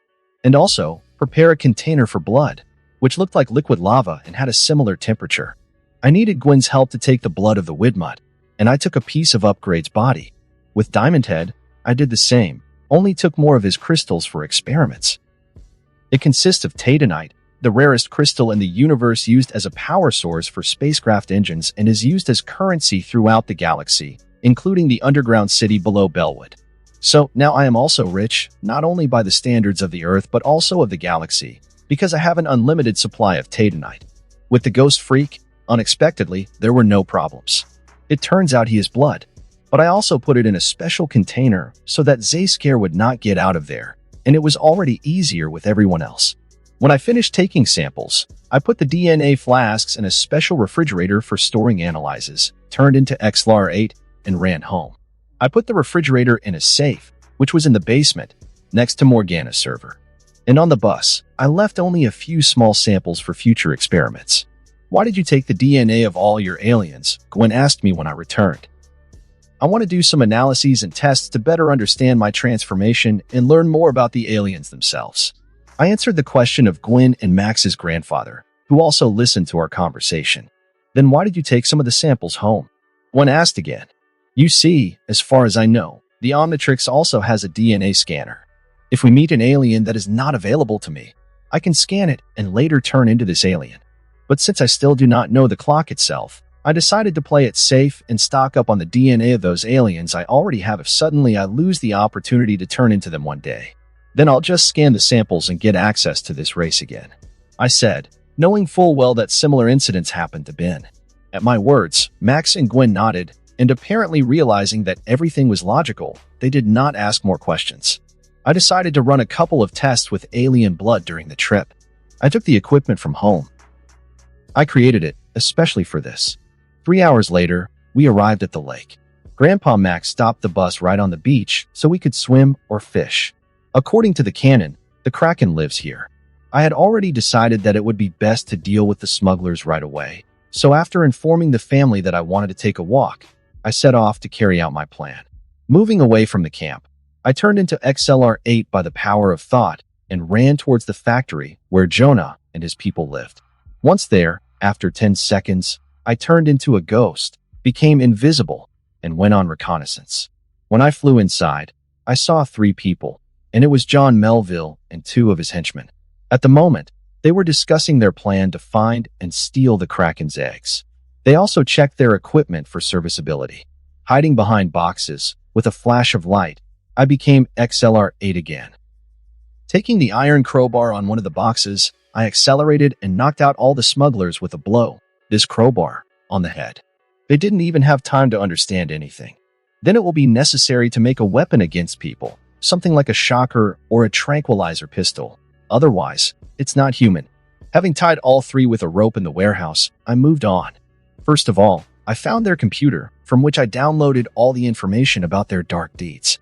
It was lucky that they also had a printer, so I immediately printed everything and put a stack of papers on their bodies. Then I destroyed all their equipment. I didn't take any of this because there was only Earth technology. All that they had, I could create myself. I took only part of my diving suit as a keepsake. Finally, I asked Morgana to send a report to the police about the smugglers. After ensuring that everything was ready, I ran out of the warehouse and hid in the woods. I watched as the police arrived 10 minutes later and tied up all 3. The dirt I dug upon them will be enough for 5 years in prison. Maybe when they come out, they will change and start a law-abiding lifestyle. Although unlikely, such people do not change. Then I went to the camp, where I found Gwen, who already wanted to go looking for me. After convincing her that everything was in order, we went to the side. June 4th, 2010, the following day, Grandpa Max woke us up early, and we went to the pier. Captain Shaw, a local madman and Kraken hunter from whom Grandpa rented a boat for fishing, was waiting for us. Gwen didn't want to fish. She decided to stay on the beach and sunbathe, so my grandfather and I went fishing together. On the way to the fishing spot, the captain told us about his obsession with the Kraken. Grandpa was very skeptical about this, which is strange given his experience, but I decided not to overpersuade him. Since I finished with the smugglers yesterday, there was no attack from the Kraken, and he lay quietly at the bottom of the lake with his eggs. And while I was thinking about it, I had a brilliant idea. It will be necessary to implement it. The fishing itself took us several hours. We returned to dinner without catching anything. Having dined all together, we went our separate ways. Gwen went to sunbathe again, and Grandpa went for a walk along the beach, searching for delicacies for dinner. I decided to test my idea. Taking the omnitrix out of the box, I began to disassemble it. After learning how he works, I had to admit that even though Dr. Onimo is a nutcase, he has a lot of brains. I can create such technology too, but this is not my specialty, so it would be worse, and I would use alien tools and materials. And this, by the way, is 7-level technology, and Onimo created it practically from garbage, and even this thing works great. I am impressed. Of course, there were not enough parts, but the remains of the Vilgax robot came in handy. I replaced a couple of unreliable elements, added a couple of components, and made it work underwater. Also changed the power supply. And voila, the transmodulator is fully functional and even more advanced. Now he not only increases but also decreases them. After asking Morgana to analyze Onimo's DNA enlarger/reducer for problems and shortcomings and confirming that everything was working, I went to the lake. Finding a secluded spot and making sure no one saw me, I transformed into Rip Joss. I looked exactly like the original, only more clothes and bluer. Having put on the equipment, I searched for the Kraken, which I found an hour later at the bottom of the lake. The Kraken that was now lying and hugging his balls, noticing me, showed alertness. But when he felt that I did not want him to harm, he began to look at me with curiosity. In the meantime, I swam closer to him and carefully examined him. Quite an entertaining animal. The Kraken is a giant freshwater underwater creature. Judging by the behavior with the eggs, this is a female. It has 4 web legs, a fin tail, and 2 tentacles that protrude from its mouth like 2 other arms. She has blue eyes, gold teeth, 6 gills on her neck. The upper part of her body is deep blue, and the lower part is olive green. My idea was to help the Kraken, and I wanted to reduce it by 5 times and leave it alone. Since she is so large, many have noticed her existence, but she still manages to hide at the same time. If I reduce it and leave it to live here, it will hardly ever be found, and it will be better for both the Kraken and the people. While the Kraken was just staring at me, I decided to act. Switching the regulator down, I fired a beam of energy at Mommy. Everything worked as it should, and it decreased in seconds. Now she was only 3 meters in size, and I think this is the perfect size for her safe life. While the Kraken had not yet regained consciousness after shrinking, I shrunk her eggs so that they would be born small right away. After, I tried to implement my other idea. Namely, he ordered the omnitrix to scan the Kraken. Unfortunately, nothing worked. The cold voice of the omnitrix AI sounded in my head, informing me that the given species representative did not meet the criteria for the device. This means that I cannot scan Kraken's DNA and transform it into it. I was not told what criteria the omnitrix has, but I think I know at least 2 of them. The first criterion is humanoid and / or near humanoid physique. Still, most sentient races have this type of physique.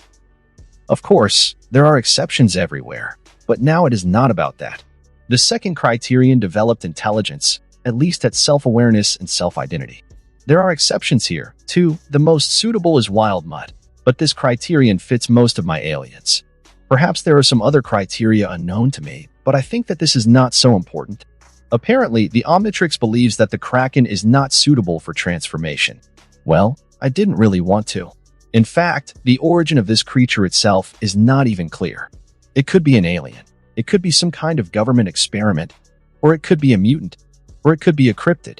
I even got curious, so while the Kraken was trying to figure out what had happened, I swam up to her and tore off some scales. Then I'll do a couple of tests sometime. Apparently, she didn't like that I got to her, so she growled at me but didn't attack, but swam away to hell, taking her eggs simultaneously. Watching her float away, I was satisfied that I was able to help the poor creature and her children. With one last glance at her, I swam to the surface. When I had already swam quite far, I heard the Kraken scream. I thought it was a cry of gratitude, at least I hope. Arriving ashore, I became a human and went to the camper. Putting Onimo's invention back in the box, I decided to test the omnitrix as I thought I felt a vibration. Turning on the omnitrix and scrolling the dial, I saw that after feedback, another silhouette of an alien appeared. It's not clear why it would have opened, perhaps because of the first attempt at a DNA scan, which was unsuccessful, and it's a consolation prize, but I don't mind. As I said, the more, the better. Judging by the silhouette, it is some kind of robotic humanoid. It was pretty hard to figure out who he was, so I quickly turned around to find out. After a brief flash of light, I assumed the form of a new alien and recognized him almost immediately. Now I looked like a red metal alien. I had 2 containers of water on my head, and around my eyes, there were black markings that looked like masks. I also have 2 tubes of water running from the respirator, where the mouth should be, to my back and forearms, which are also filled with water. The omnitrix symbol was on the chest. It was Overflow, the alien that appeared in the reboot of the original series that I hadn't watched. It is not difficult to notice the apparent similarity of this alien to the water hazard, but they are still different aliens with very similar appearance and abilities. I don't know much about Overflow, but I'm sure he has hydrokinesis and its associated powers. Such a hero will definitely come in handy for me, so I'm not against his appearance. But now, I was too lazy to do anything, so I decided to postpone my acquaintance with Overflow until tomorrow. I decided to spend the rest of the day on the beach with Gwen. June 5th, 2010. The next day, we were still at the lake. After breakfast, we went about our business again. Grandpa went fishing with Captain Shaw again, and Gwen went to sunbathe again. I decided to test the abilities and powers of Overflow because I knew little about him. First, I asked Morgana to check the plumber's database and search for all the available information about the Overflow race. She did find something. Firstly, the race of Overflow is called the Cascan, and secondly, the homeland of the Cascan race is the planet Cascaro, which is located in the Andromeda Galaxy. In addition to their appearance and similar abilities, Overflow and Water Hazard also have a common homeland. In fact, the planet Kasana, home of the Water Hazard, is in the same sector as the planet Cascaro and can be called neighbors. Apparently, these planets are practically twins and have very similar conditions, which led to these 2 races, Cascan and Orishan, having much in common. Yet they are fundamentally different. Suppose the Water Hazard is a creature that is somewhat reminiscent of a shellfish in its structure and has a natural exoskeleton. In that case, Overflow is a spirit of water, enclosed in a robotic suit, necessary for a safe life on their planet. This is all that Morgana managed to get. After all, the Andromeda Galaxy is not included in the jurisdiction of the plumbers of space, and it's even surprising that we were able to find out so much. As for the abilities of the Overflow, as I said before, they are related to water. Considering that 95% of the planet Cascaro is covered with water, this is not surprising. And do not forget that they are primarily water spirits, albeit in a tin can. I was sure that Overflow could survive underwater and withstand the enormous pressure of the depths. So when I approached the lake, I turned into it and swam away from the beach. Cascan, of course, was slower than Pisxis Valan, Ripjaws, but also swam pretty fast. In addition, I quickly mastered one trick that significantly accelerated swimming. I have containers with water in my forearms, which the main body creates, and I can send condensed streams of water from my hands parallel to my body. And if I do this underwater, I can swim very quickly. I found a secluded spot after swimming for about 10 minutes, accelerated by water currents. On the shore stood some kind of factory, which had apparently been abandoned long ago. After getting ashore in the form of Overflow, I decided to check a few things. First, I became human again and took off my glasses and bracelet with Morgana. When I become an alien, I lose access to Morgan, which is undoubtedly a disadvantage, and it will need to be addressed in the future. Putting my bracelet and glasses on a boulder near the shore, I turned on the camera on my glasses and called a holographic projection of Morgana. Well, beauty, you know what to do. Record my test of the Overflow and scan all the information gathered. I said to Morgana, "Of course, dear, everything will be done in the best possible way." With a bright smile, the AI answered me. Smiling at her, I turned into Cascan again. Then he began to perform several tests. First, we checked if Overflow has any restrictions on breathing in the fresh air. After all, he is primarily an underwater inhabitant, but it turned out that there is no difference in what environment Overflow is. He can be both underwater and on the surface. It is possible that the Cascans do not need air for life. After all, they are spirits, and maybe they can survive in a vacuum. After that, we checked the physical data of Overflow. Thanks to the armored exoskeleton, I have super strength and super dexterity in this form. To be precise, I can lift 20 tons of weight and run at 60 km/h. All these indicators increase by 3 to 4 times in water. The exoskeleton of Overflow itself is made of durable but lightweight metal that does not sink in water and withstands all the harsh conditions inherent in living in the ocean's depths. This indirectly gives me super durability. The water containers on the forearms and head and the tubes leading to the respirator are made of heavy-duty glass that can withstand enormous pressure, but it is less durable than the base metal is a clear weak point. Finally, I decided to test the primary ability of Overflow, hydrokinesis. As I said, I can let go of the water that my main body produces. Of course, this water is not infinite. The containers contain 30 tons of water, and you can't say that much, but it looks like they have some kind of spatial pocket, and if I use up the entire supply, I will be left without ammunition. If such a situation occurs, all that remains is to wait for the main body to produce more water. Fortunately, this happens quickly enough. Initially, I thought that I could control any nearby water, but all my attempts to subdue the water from the lake have been unsuccessful. So, we can conclude that the only water that I can control is my water. Perhaps because it was created by my main body and saturated with my energy, and the water from the lake has nothing to do with me, so it does not obey. But all my water is under my complete control. I can do anything with her. Change to any form, be it any animal or weapon, change the state of aggregation, though then I will lose control and much more. Realizing that I was capable of this, I decided to pull off one famous trick from Naruto. After waiting for the containers to fill up again, I stood in front of the lake, stretched out my hand forward, and said, "For pathos, water release, water dragon bullet technique." A powerful jet of water under pressure flew out of my hand, which soon changed its shape and turned into an eastern dragon. The water dragon flew a few meters, then crashed into the lake's water surface, which led to a powerful explosion and the creation of a geyser. Not bad, I drawled, looking at the work of my own hands. This was the last test I wanted to do with Overflow, so that's about it. I have learned enough about the powers of this alien, and I can say that I am satisfied. This is a great alien with outstanding abilities. In fact, I have noticed a lot of similarities between Overflow and Heat Blast. Yes, they use different, opposite elements, but their abilities are very similar since they both can produce their element and freely control it. Pyronite has long been shown to be helpful, so its watery antipode is unlikely to be any less valid. Having transformed into a human, I put on a bracelet and glasses, after which I displayed a video with me on their glass, in the form of Overflow. Sometimes it can be constructive to look at yourself from the outside. After watching the entire tape, I became even happier that I received this alien. Overflow is much more powerful and valuable than Ripjaws. But sometimes, Ripjaws will still be better due to its agility. I especially love the Overflow water cutter. High-pressure water can cut through almost anything.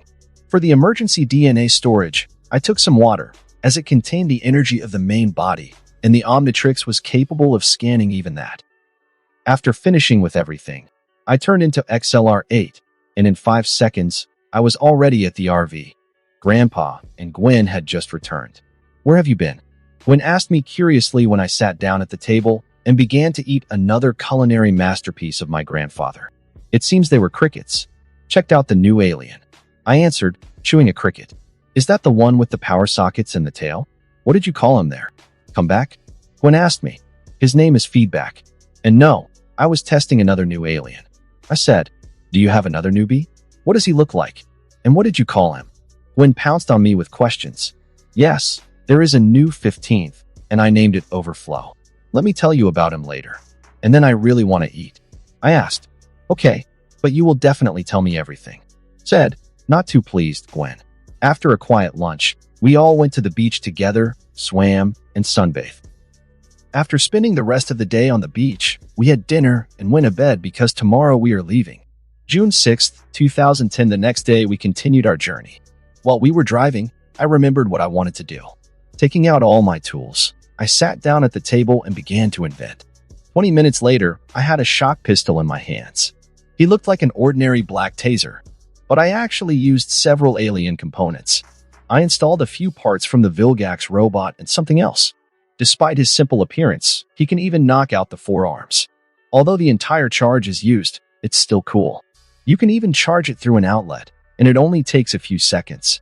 Gwen all this time looked at me with curiosity but did not distract me. When I finished, she decided to ask a question. What is it? This is an ordinary taser, and it can even knock out a wrestler in just a couple of seconds. I said casually. Why do you need it? Gwen asked, not seeing the logic in creating a simple shocker. I made it for human use. When I dealt with the smugglers, I used a crowbar. This is not good. After all, I could have killed them by accident if I had not calculated the strength. For those thugs from Washington, I had to knock each other out to knock them out. I thought that for those like them, it is better to create such a shocker, and quickly and not dangerous. Yes, I told Gwen and Grandpa about the smugglers. They ultimately agreed with my decision about the Kraken and these rogues. Only Gwen was a little offended that I did not invite her with me. And Max was proud that I did everything right. Clear. Can you do one for me too? Gwen asked with sparkling eyes. After thinking a little, I decided to make her the same, just in case. After creating the second shocker, I taught Gwen how to use it. Since it has several modes, just in case. By the way, despite the power, these shocker pistols were small and light. Only 15 centimeters long, they can easily fit into a pocket. Grandpa Max stopped at a gas station just as we finished dealing with the shocker. After getting off the bus, we went to an ice cream shop to buy a treat. And Max went to the ATM, Max POV, while the children went to get ice cream. I decided to withdraw money from the card and therefore went to the ATM. While I was dealing with the ATM, a bull in a cap came up from behind. Come on, you old fool. Now I will withdraw money. Go out. Having said this, the bully pushed me to the ground because of what I fell. After that, he took a hook from his pickup truck and poked it through the ATM. After giving a sign to his accomplice that he was driving the car, he stepped aside. Just as the second gunman was about to turn on the gas, Lex and Gwen came out of the store. Seeing the whole situation, they simultaneously pulled out of their pockets the shock pistols that Lex had only recently made and aimed each at their own gunman. Without a word, they pulled the trigger. Shockers fired small darts, which knocked out the bandits with electricity in just a couple of seconds. Having finished with them, they came over and helped me up. Everything is fine now, grandfather, and the police should be called.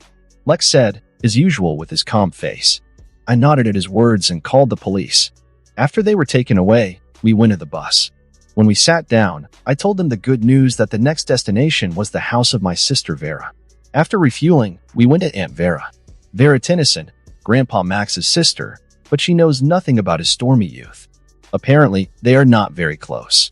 As we drove, I decided to take some time for Gwen. Of course, I like her.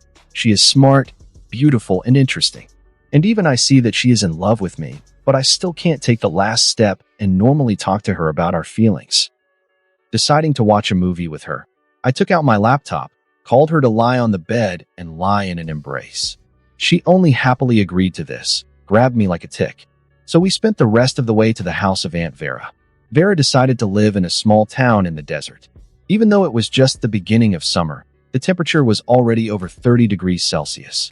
I don't know how these old people can live here, but they shouldn't be cold. Arriving, we were met by Vera Tennyson herself. In general, she is the older sister of her grandfather and his brother Gordon. She was now 64 years old. In fact, she looked good enough for her age. Apparently, her love for strange dishes, like her grandfather's, is evident.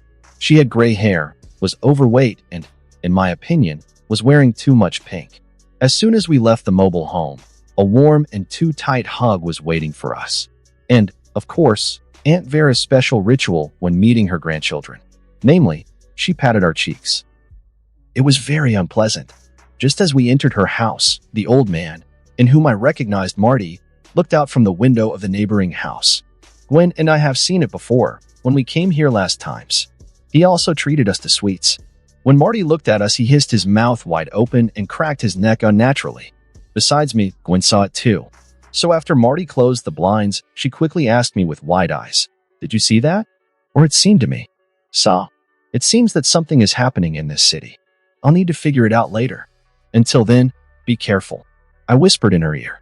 At my words, Gwen nodded and walked into the house with a brisk pace. After that, there was lunch. As I expected, we were fed the next nasty thing. Although this time, it was not all that bad. Just jelly with beef and Brussels sprouts. It could be worse. Then I decided to invite Gwen to take a walk around the city. By doing this, shoot several birds with one stone. Spend time with Gwen. Deal with local aliens. And arrange an adventure for Gwen. I'm not worried about her. She can handle it. if that I will help her. But just in case, I took a water gun that was on the bus from somewhere. Gwen POV, after a weirdest lunch, Lex invited me to take a walk around town. Is this a date? Hope this is the case.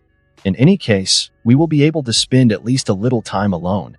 We have rarely been able to do this since the beginning of the trip. Now grandfather is always nearby, then Lex is busy with his own business. He does not devote time to me at all, so he also gets stuck in some stories without us. But nothing, since we are alone, I will definitely be able to advance our relationship at least a little. And Vera allowed us to take her golf cart. Therefore, we sat down in this car together and went for a drive. Lex was driving, although I also wanted to drive, but it seemed more romantic, so I didn't mind. While we were driving on cart, there were a lot of old people around, and they looked at us in a strange way. So I decided to talk to Lex about it. Do you see those strange looks too? Yes, after all, something is wrong in this city. Lex said seriously. With this I completely agreed. These strange looks. Plus there was also that old man whom we saw at the entrance to the city. He did a back somersault from the roof of the second floor and landed quite normally. Continuing on our way, in one of the windows we saw how a certain old woman, chasing a fly, jumped to the ceiling, caught hold of it like a spider and simply devoured this very fly. What an abomination, I said with disgust. That's for sure, Lex said casually. After that, we no longer thought that something would surprise us, but no surprise. We saw Marty and Vera's neighbor driving his golf cart with a folded carpet on the next seat. Just then, a water sprinkler turned on the lawn. Marty saw the water and drove around the spray in a wide arc, as if it were sulfuric acid. Shall we follow? I suggested. Yes. Lex replied, and we went for Marty. After 5 minutes of surveillance, Marty stopped at the dumpsters. Taking the carpet, he stretched his legs 3 meters and simply stepped over the fence. And he went on as if nothing had happened. Stunned by what I saw, I looked at Lex and saw that he, keeping a calm face, began to chase Marty. Without thinking anymore, I followed him. Hiding by the fence, we watched as Marty, or whoever it was, pushed a heavy trash can with one hand. There was a secret entrance under the tank. Marty opened the entrance and took the carpet and went inside. What do we do? I asked nervously. Let's wait a minute and follow. This is definitely not Marty and not a man, and somehow he behaved suspiciously. There is also this carpet. It feels like there is definitely a body hidden there. Lex said thoughtfully as he touched the selection. We nodded at his words and waited. A minute later, we climbed over the fence and slowly walked to the secret hatch. Opening the hatch that Marty closed, we looked down and saw a tunnel there. Be as quiet as possible. Lex warned me and helped me down. He himself followed, not forgetting to quietly close the hatch. It was dark in the tunnel itself, but Lex turned on the flashlight on his phone and illuminated everything. By this time, Marty was not seen, but his tracks were visible. We followed them. After 10 minutes of wandering through this tunnel, we finally found something interesting. We saw a spaceship, and outside there were some kind of egg-shaped cocoons.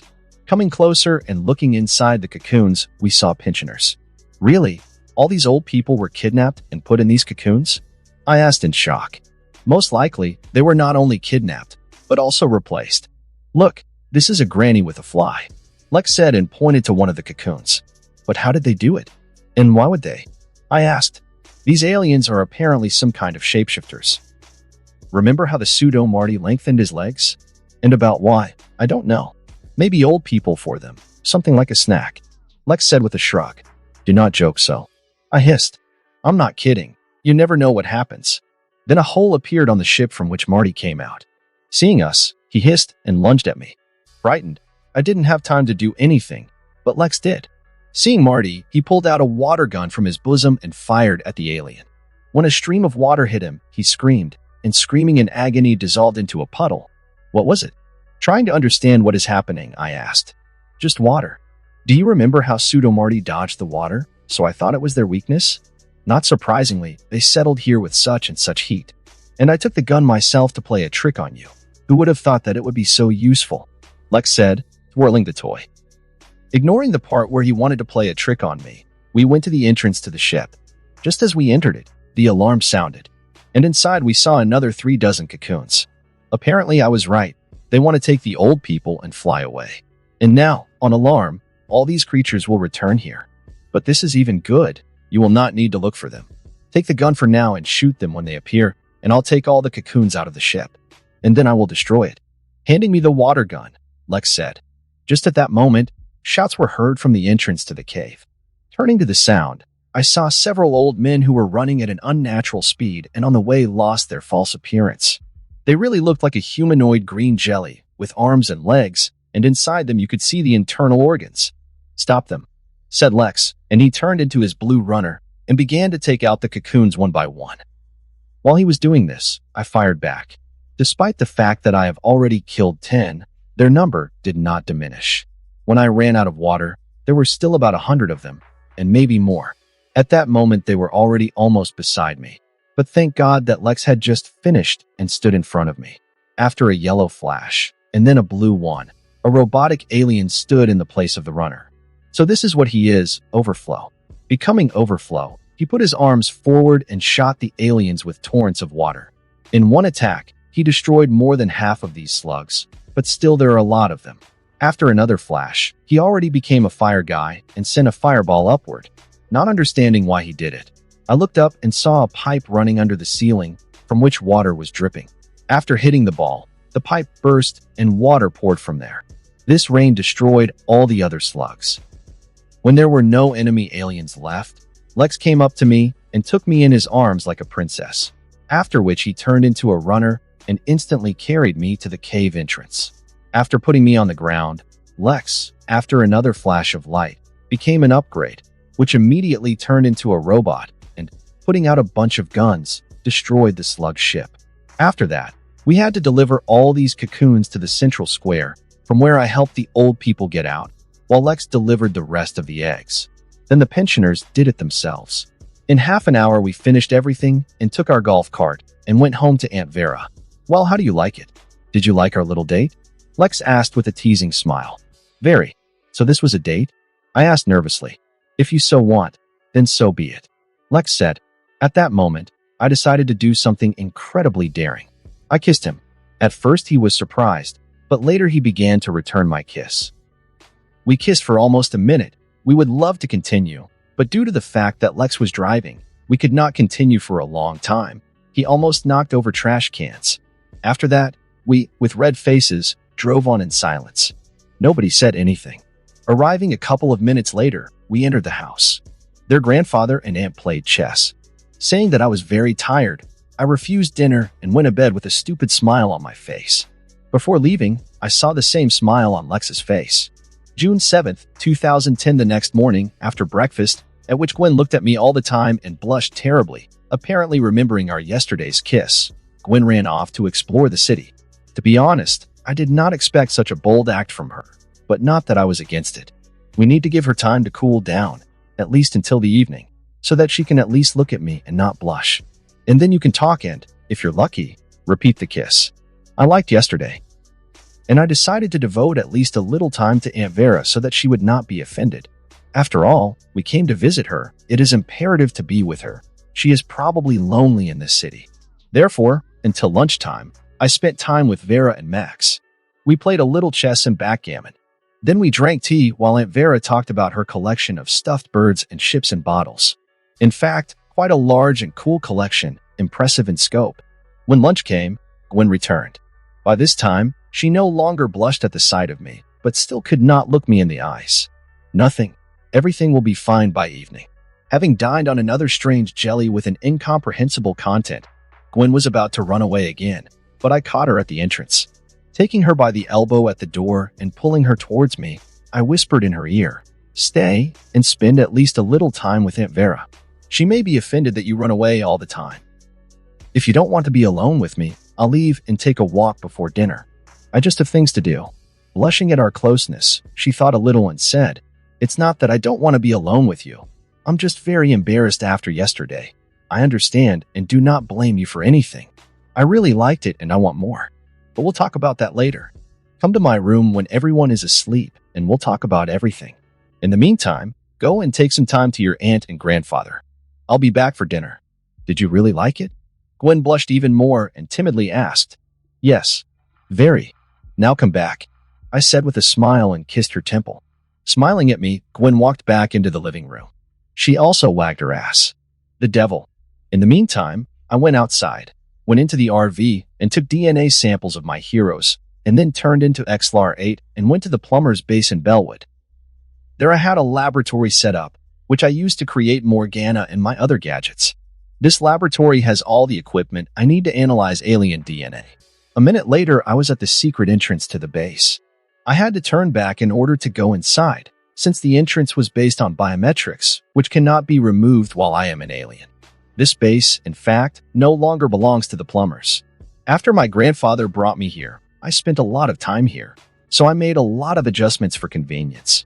After the creation of Morgana, I used her to update the base's defenses.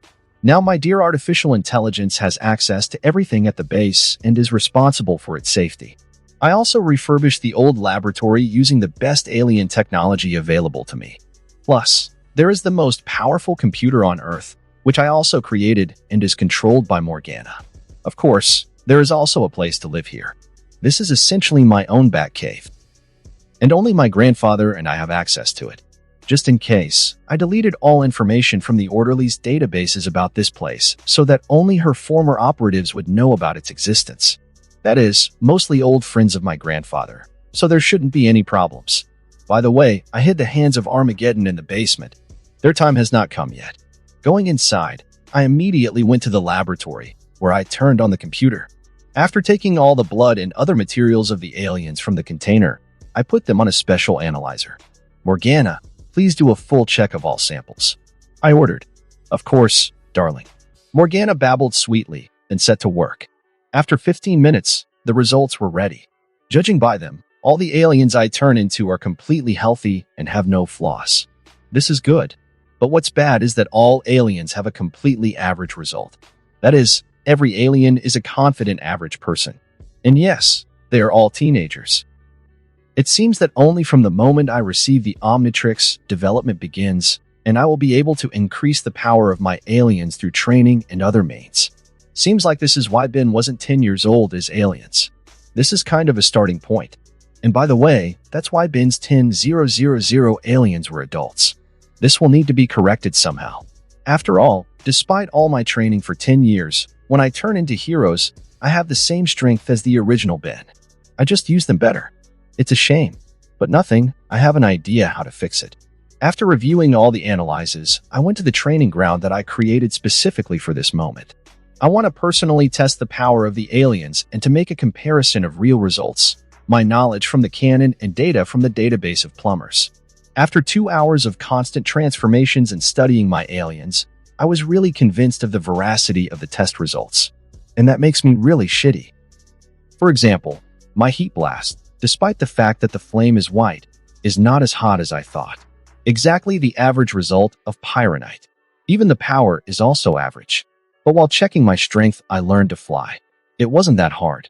Plus, I learned a little about how to manage lava on Earth. It is quite difficult, but you can learn, you just need time. The power of the 4 and punch is also average, as is the speed of the XLR-8. And the speed of the rip jaws in the water too. I tested this in the pool, which is also here. The jaws of the rip jaws are also of average bite force, as well as the duration of habitation on land, exactly 3 minutes. The durability of the diamond head and the speed of creating weapons, the scent and strength of the wild mutt, the flight speed of the stinkfly, and the jet ray too. Ditto is also normal, as is feedback, but the intelligence of the gray matter is beyond praise. Judging by a special IQ test that was created on Galvan Prime, in the form of a gray matter, I have exactly 1,000 IQ points. Although I call it an IQ test, it's not at all true. There is an incredibly accurate and complex questionnaire, which, with an accuracy of 99.5%, determines the intelligence of a person. This test has nothing to do with a human, but it is more convenient for me to call it IQ. So, in the form of a gray matter, my telekinesis and telepathy have a large increase in power, almost 4 times stronger. But there are no other psychic abilities. Apparently, for me they open only in human form. I didn't find any information about the upgrade and the ghost freak in the database. But I can say with confidence that they are also ordinary. The Wrath is also average, but I found out that he has huge regeneration and the claws on his hands can extend, even more than they are. Straight some kind of Wolverine. About the Slug, whom I got from scanning the aliens that Gwen and I fought. I'm not sure. Because there is nothing about him in the database either. The only thing I can say is that my slug seems to be stronger than the ones Gwen and I destroyed. Unclear. In fact, these results upset me a lot, because apart from my fighting skills, psi abilities, and brains, I am no different from the original Ben. But still, I will fix it. I will need to make sure of something, and I will change everything. Since my mood has irrevocably soured, I decided to finish with all the tests and go to my family. Turning off the computer, putting all the remaining tests in a special refrigerator, I turned into an XLR-8 and left the base. Within a couple of minutes, I entered Vera's house. In just half an hour, there will be dinner. Maybe the mood will improve. After dinner, Aunt Vera and Grandpa Max went to bed, although it was only 7:30 in the evening. Certainly old age is not a joy. Gwen, immediately after them, went to her room. Apparently, she wants time to pass quickly, and we could meet. I decided, while there is time, to check the omnitrix. And then I have a feeling that I have forgotten something. As it turned out, I was right. Even though I turned on Cloak for the clock, it doesn't seem to help me much. I did that scheme again with Ditto and Upgrade, but without the gray matter. This time, my clone, in the form of an upgrade, is a little deeper inside. And, unfortunately, he found something unpleasant. In one of the parts of the device, he found a loophole for the energy that left its mark. This leak appeared due to the connection of a special tracking device and was left on purpose. Apparently, the creator did it to find the omnitrix when he needed it. Thinking what to do about it, I remembered one upcoming event. In a couple of days, if not tomorrow, 3 bounty hunters are due to arrive and Vilgax will send them. One of these hunters had a tracking device that tracked Ben's transformations through the green light that Ben emitted when transforming. In my case, it is blue light. Apparently, they either found or created the same thing as Azimuth. In fact, I thought I wouldn't even meet these types, but in an amicable way, I need to meet them. More precisely, with one of them, Tetrax. Getting to know him will come in handy. But everything turned out very well. I will kill 2 birds with 1 stone. First, I'll pick up the tracking device, and second, I'll get to know the Tetrax. And I definitely need the device. To close the leak in the watch and destroy the trail, I need to figure out how it works. This is the device itself. After all, if I do something wrong, it will only get worse. And the loophole must be closed so that new guests do not come to me. And about Azimuth, let him suffer. It will be useful for him. Deciding to leave it as it is for now, I summoned the clone back and dispelled it. After which I went to my room, immediately laid down on the bed and, not noticing how, fell asleep. Half an hour later, I was awakened by Gwen, who came to my room. She crumpled very nicely and blushed as I looked at her. But there was where to look. Her figurine is excellent. For some reason, she was now wearing my t-shirt and little shorts. She looked very seductive now. Sorry to wake you up, but you said to come in when everyone is asleep. Gwen said quietly. Nothing. I was expecting you. I just fell asleep by accident. By the way, is this my t-shirt? I asked. Yes. She said even more quietly, avoiding my gaze. And where did you get it? I asked. Well, the last time you slept with us, you forgot her in the guest room. So I took her. Gwen mumbled, blushing. It's clear. And why did you take her? To be used as pajamas. Gwen blushed even more. Pervert. I typed. What? No, it's not. I just really love your smell. Even more driving herself into the coffin, said Gwen. And why do you love my smell? I asked with a smile. Because I love you. Apparently from embarrassment, Gwen could not resist and shouted. Let's be quiet, or you'll wake up the whole street. And I love you too. I said casually, although behind the calm facade, I was also very worried. What? It looks like I broke her. She's going to faint now. Out of my head the steam has flooded. Truth? Recovering, Gwen asked me hopefully. Yes, I said frankly. With a squeak of happiness, Gwen flew into my arms with superhuman speed. Cuddling up to me with all her might, she buried herself in my chest and purred like a contented cat. Why did you never say? You didn't even give any hints. Gwen asked. Why did you never say? I asked without answering the question. I was shying, but I still sent you hints all the time. You didn't understand anything. Gwen said resentfully. I understand everything. Exhaling, I admitted. What? But why did you say anything? Gwen asked accusingly, making a disgruntled pug. We're cousins after all. I was worried about what your parents and grandfather would think. I honestly said. On this score, you cannot worry. My mom has known for a long time that I love you. And she said that if we have true love, they will bless us. Gwen said with a confident smile. Yes? I did not know that. I said with shock. But I really didn't even know about it. Yes, but I still worry about children. Gwen said anxiously. But about this, you cannot worry. Since we are partly aliens and Anodites as well, we shouldn't have a problem with that. Magic will fix everything. Plus, all these transformations with the omnitrix do not go without consequences. I said, patting her back soothingly. Something serious? Gwen asked anxiously. There is nothing wrong. It's just that my genes adapt to transformations and change a little so that there are no consequences. Because of what they become more flexible and strong, so to speak. But the more I turn into aliens, the more my genes change. In 10 to 20 years, I will no longer be quite human, but this is actually even good. I will be stronger, healthier, and more durable. Some pluses. I said. By the way, however, I managed to check it. Of course, the transformation of genes does not pass without consequences, but due to my special physique, all the imperfections are cleared from my body and I will never have problems.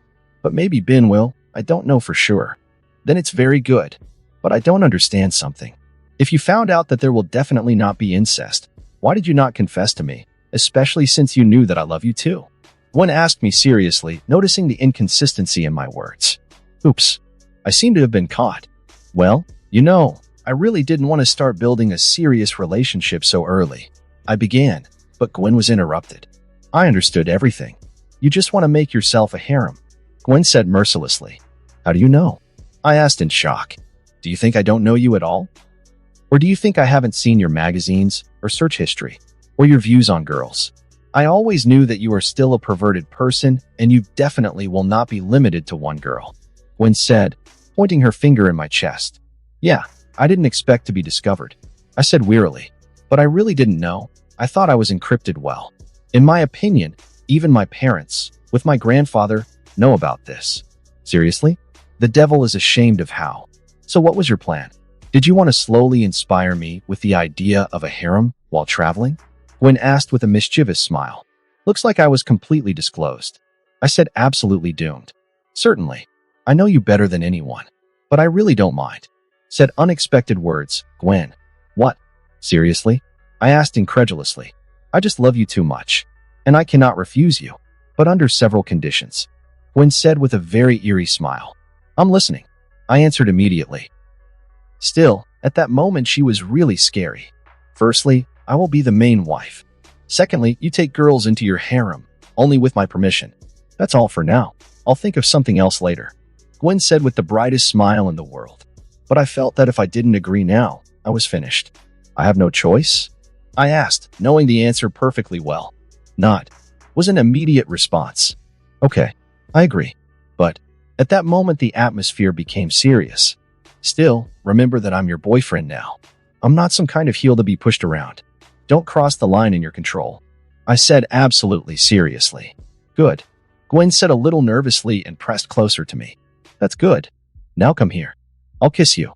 I said to Gwen, then pulled her closer and kissed her. To this, Gwen just melted in my arms and began to kiss me back. So we continued kissing until late at night, after which we fell asleep together in my bed. June 8th, 2010. The next morning, I woke up at dawn, still hugging Gwen, who was lying on top of me. Since the old men were about to wake up, I decided to take Gwen to her room. Putting Gwen on her bed and covering it with a blanket, I returned to my room and fell asleep again. 2 hours later, my grandfather woke me up. During breakfast, Gwen glowed with happiness, which Max no doubt noticed, but ignored. After breakfast, we said goodbye to Aunt Vera and set off to continue our journey. Third POV, in space near the Earth, there was a spaceship. This ship belonged to Vilgax. Inside the spacecraft, on the training ground, 3 silhouettes stood in the shadows. After turning on the searchlight, in these silhouettes one could recognize 3 well-known in the underworld of the galaxy bounty hunters. They were 6-6, Prob, and Tetrax. Vilgax's voice came from the intercom and he ordered the hunters to start the competition. 6-6 decided to show itself first. Coming down from the platform they were all standing on, using his jetpack, he began destroying the Vilgax drones with his weapons hidden throughout his suit. After 6-6 destroyed a dozen robots, Prob decided to go down as well. After landing, with his large pincer and sword, Prob destroyed several more drones. until the ceiling opened and a large robot jumped out. When the robot appeared, Tetrax, who had still not moved before, took out his flying board and flew towards the robot. The robot, on the other hand, fired its laser at the approaching Tetrax, but he calmly took the shot on himself without receiving any damage. Having flown close enough, he jumped and punched right through with his robot carcass, thereby destroying it, and calmly landed on his feet, making a superhero landing at the same time. After completing the test, Vilgax, still unrecovered, appeared on the holographic screen, saying, "Well, great. You suit me. Your task is to bring the omnitrix back here. Those who succeed will receive a reward. Do this so that it doesn't become." Following Vilgax's words, one of his soldiers brought 3 tracking devices that tracked the omnitrix by its glow as it transformed its user. Having received the devices, all 3 hunters went to the escape pods and they were sent to Earth.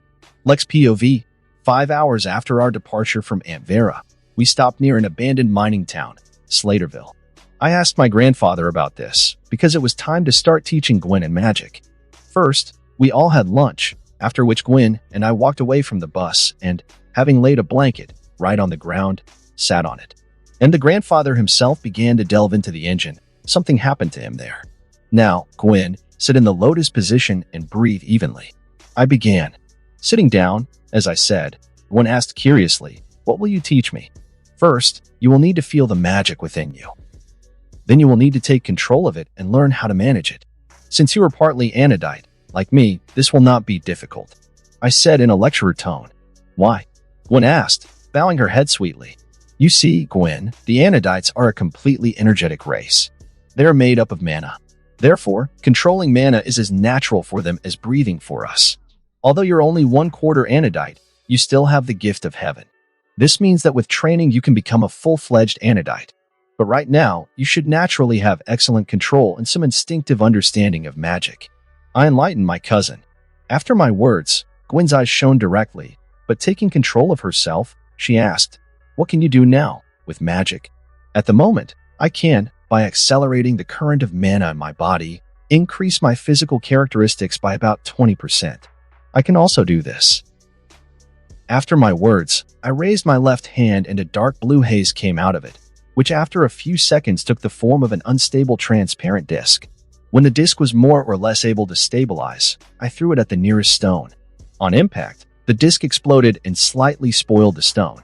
Gwen looked at this with wide eyes, after which she said only, "Cool. This is a magical construction. The anodites use them as their main weapon in battle. This is very natural and simple for them. For ordinary magicians, magic is much more difficult.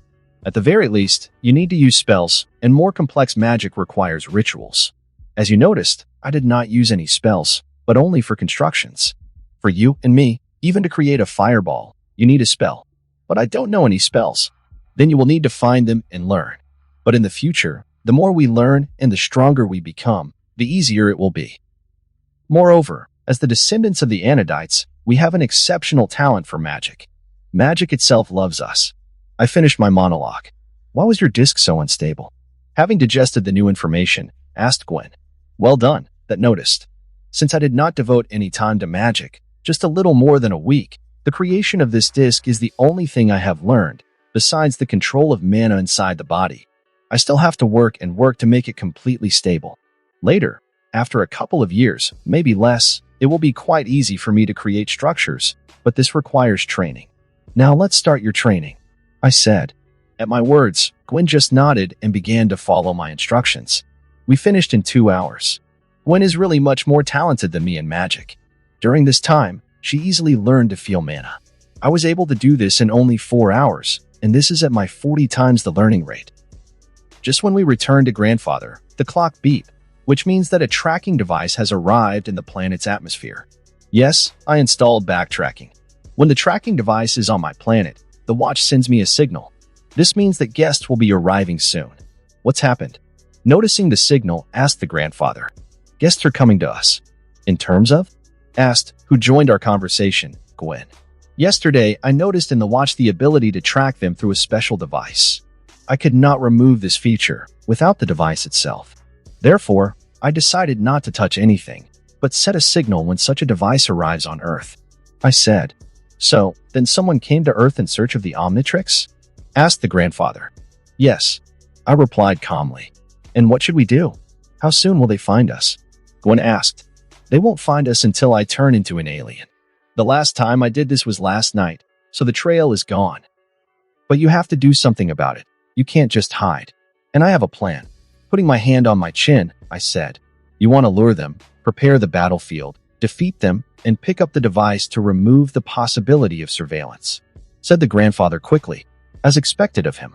Immediately understood everything. Yes, everything is correct. This is my plan.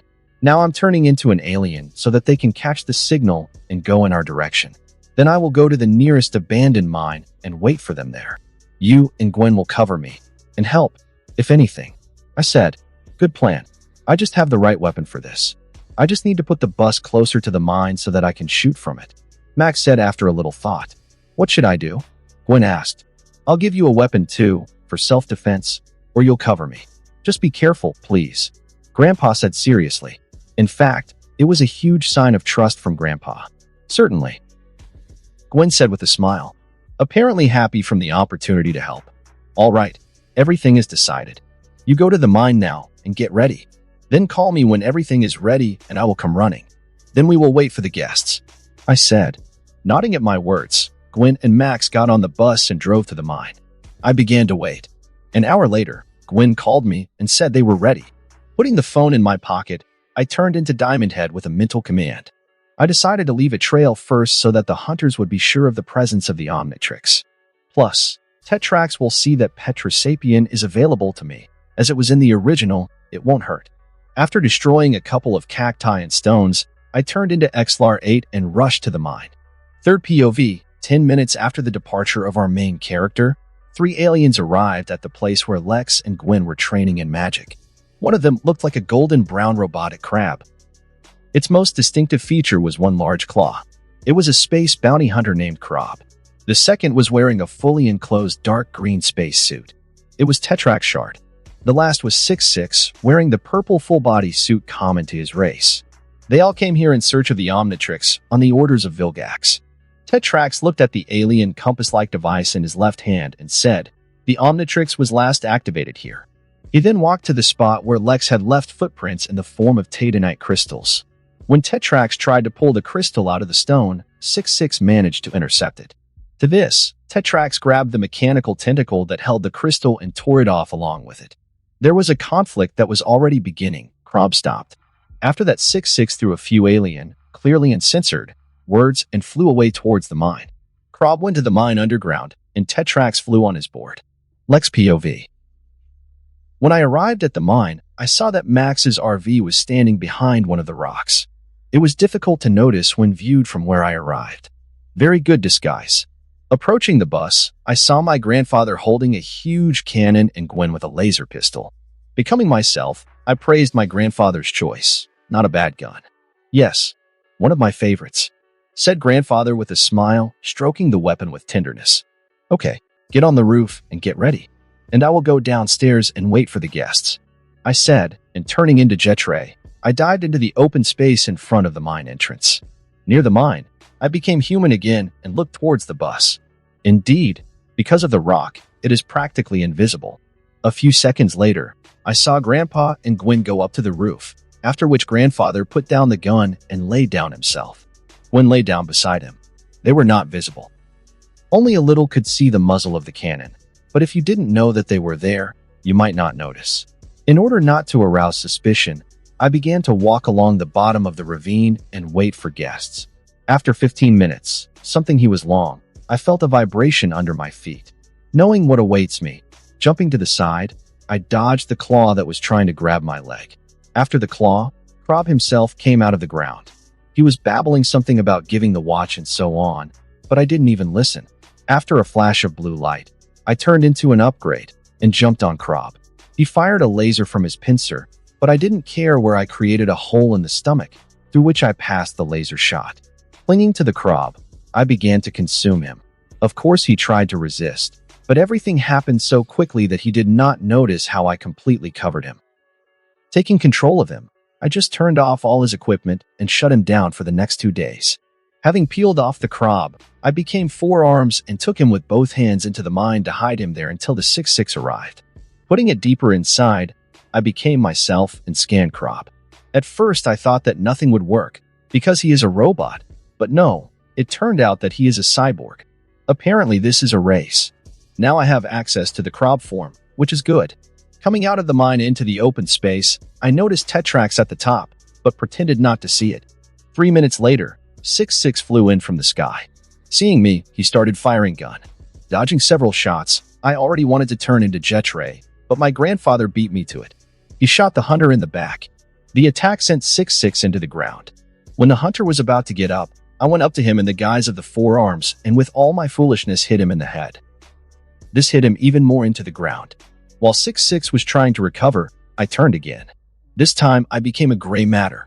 Going to his head, I climbed into his wiring and unplugged his suit. This also gave him an electric shock, so that in the near future he is not a fighter. Having finished with 6-6, I became myself and looked towards Tetrax. Seeing me looking at him, Tetrax took out his board and flew towards me. Stopping 10 meters from me, he opened his face and looked at me. "So are you with them?" I asked a question to which I already knew the answer. "Not really. I came here with them, but my goal is different. I wanted to take the omnitrix to protect him and get him to safety. My name is Tetrax Shard," said Tetrax. Hearing his words, I signaled to my grandfather not to shoot and continued the conversation. "My name is Alexander Benjamin Tennyson, and I am the current owner of the omnitrix. So are you going to pick up the watch? Because I won't let you." I said seriously, "No, I'm not going to take them. I saw you fight. You use aliens wisely and you know their advantages, you have excellent fighting instinct, and you quickly realize the weaknesses of your enemies. That was awesome. Besides, you knew about our arrival and managed to prepare the battlefield." Tetrax praised me. "Wait, you said Tennyson? Are you related to Max Tennyson?" Tetrax asked in shock, when realized what I said. "Yes, he is my grandfather. Turn around, by the way," I said and pointed behind Petrosapien. At my words, Tetrax turned and saw grandfather walking towards us, with a cannon at the ready and still ready to attack. "Calm down, grandfather. He is not our enemy. You can let go of the weapon," I said. Grandpa listened to me, but was still wary. "My name is Tetrax. Nice to meet such a great man as you are, Max Tennyson," said Tetrax respectfully. Just at that moment, Gwen approached. "Let's connect the hunters for now and talk calmly," I said and went after Krob. Approaching Krob, I searched him and found a search device, which I put in my pocket. I will deal with it later. Having become 4 arms, I carried him to 6-6. By placing Krob beside 6-6, I became myself. Tetrax took a small cube from his pocket. Before he dumped it, I had time to scan the 6-6. Excellent new available aliens. When the cube was near the hunters, it expanded and absorbed them. Then he became small again, and Tetrax took him. Nice portable prison. Then we went to the bus. Sitting beside him, I began a conversation. "So you are Petrosapien? Last. You know? Where?" Tetrax asked with shock, clearly not expecting that on Earth they knew the fate of his race. "Yes, I read about it in the database of the Orderlies of the Cosmos," I said. "Clear. In fact, I was looking for the omnitrix, not only to protect him. I have heard that this watch contains the DNA of every race that has ever lived in the galaxy. Another race once lived on Petropia, my planet. They were called the Crystallosapians, but they died out long before I was born. I have found one way that I can restore my planet with the help of Crystallosapien," said Tetrax seriously. "And you asked me for help?" I asked. "Yes," said Tetrax and looked at me hopefully, bowing his head. "Okay, I'll help you when I can access this alien. But I have a request," I said, knowing that I will not have to do anything difficult and it will not cost me anything. "Which?" Tetrax asked. Although he will clearly do whatever I ask, it is so important for him to get his planet and race back. "Can you teach me the classic Petrosapiens fighting skills, at least the basics?" "Who else but you to ask about it?" I asked. "It's actually not difficult, because thanks to the omnitrix you get the genetic memory of the aliens. I just need to teach you some tricks and secrets. But I cannot stay too long, I have important things to do," said Tetrax. "I don't need it for a long time. One day is enough with my head. By the way, I forgot to ask who sent the hunters?" I asked, remembering that it was time to reveal the main villain. "His name is Vilgax. He is a galactic dictator," said Tetrax, which shocked Max a lot. Vilgax? I myself saw how he died, said Grandpa Max incredulously, who had previously listened to our conversation. No, that time he survived and began to build up his strength. Then he began to hunt for the omnitrix. He is currently injured, but will soon recover, said Tetrax seriously. Who is Vilgax? Asked, before that was silent, Gwen. This is a serious problem, Gwen, but we'll figure it out later. Tetrax, let's go train while we have time, I said and turned into Diamond Head. Tetrax nodded at this, and we went to the free space. June 9th, 2010. We trained with Tetrax right up to 4 in the morning. During this time, he taught me several techniques and secrets of the Petrosapiens. For example, he taught me how to manage those crystals that I have already used, if they are still intact. Very handy for a surprise attack. Also taught to use the spikes on the back as a weapon. Create swords and boomerangs out of them, which you then control. Tetrax also suggested creating shields from crystal for protection. A very versatile shield, since the only thing that destroys it is sound waves of a special frequency. But this is generally the general weakness of the Petrosapiens. By the way, I came up with a trick with the shield.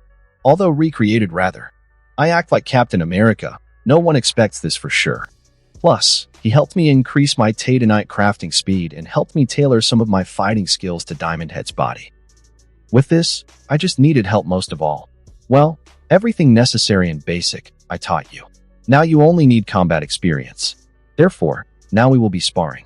It will also help you understand how best to use your skills with the abilities of my race. By midnight, said Tetrax. Then sparring started. Thanks to them, I was able to slightly adapt the techniques I received today. When we finished sparring, the 4 of us returned to the bus. Yes, Gwen and Grandpa watched our training all this time. They even missed dinner. We just ate some snacks. Nice to meet you all. I'm glad the Omnitrix is in good hands. If you need help, here's my intercom number, call.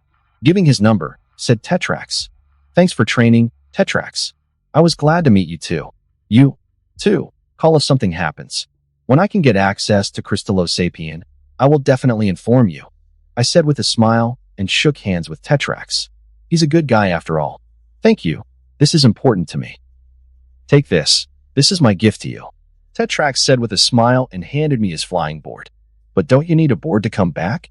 One asked dubiously as she watched me take the board. Instead of answering, Tetrax pressed a button on his sleeve, and we saw a large spaceship descend from the sky. Gorgeous ship, I said sincerely. The ship was really cool, although he had a rather strange shape. But I read that this model is one of the best in the galaxy. They have good speed, and most importantly, very strong defense. Thank you. Well, see you in the future, said Tetrax, shook hands with Grandfather and Gwen, after which he entered the ship, which soon took off. Good guy, Grandpa said as he watched Tetrax's ship disappear from sight. Yes, cool, said Gwen, although she practically did not speak to him. I agree. Now let's go to bed. I'm very tired, I said and went to the bus. Nodding at my words, Grandpa and Gwen followed me. But at the entrance, I stopped, turned to Gwen, and said, Oh yes, Gwen, here you go. You will need this board more than me. I gave the Tetrax board to Gwen. You're sure? Tetrax gave it to you. Taking the board, Gwen asked doubtfully. Yes, I already have a cool space clock. Have a cool flying board. Besides, I can fly anyway if I become an alien. With a smile, I said, In fact, I can easily create the same, or even better, board myself. This is not difficult. Hearing my words, Gwen smiled happily and kissed my cheek. Thank you, said Gwen and went to her bed. Grandpa saw all this, gave me a toothy smile, and showed his thumb up. I just dismissed his actions and went to bed. Third POV. In space, Vilgax, in a healing capsule, watched as Tetrax's ship left Earth and went into hyperspace. I was betrayed, and Vilgax said angrily. Tracking device indicates that they were unable to obtain the Omnitrix. One of his soldiers reported to Vilgax. It looks like a creature in the hands of which the Omnitrix is not only fierce, but also intelligent. But I must be reckoned with, Vilgax said fiercely and continued to swim in his capsule, continuing to heal. Lex POV. The next day we woke up only for lunch. Therefore, after eating another masterpiece of my grandfather, we immediately hit the road. While there was time, I decided to finally deal with the tracking device and remove the loophole in the watch. If someone wants to find a watch, he will have to try very hard.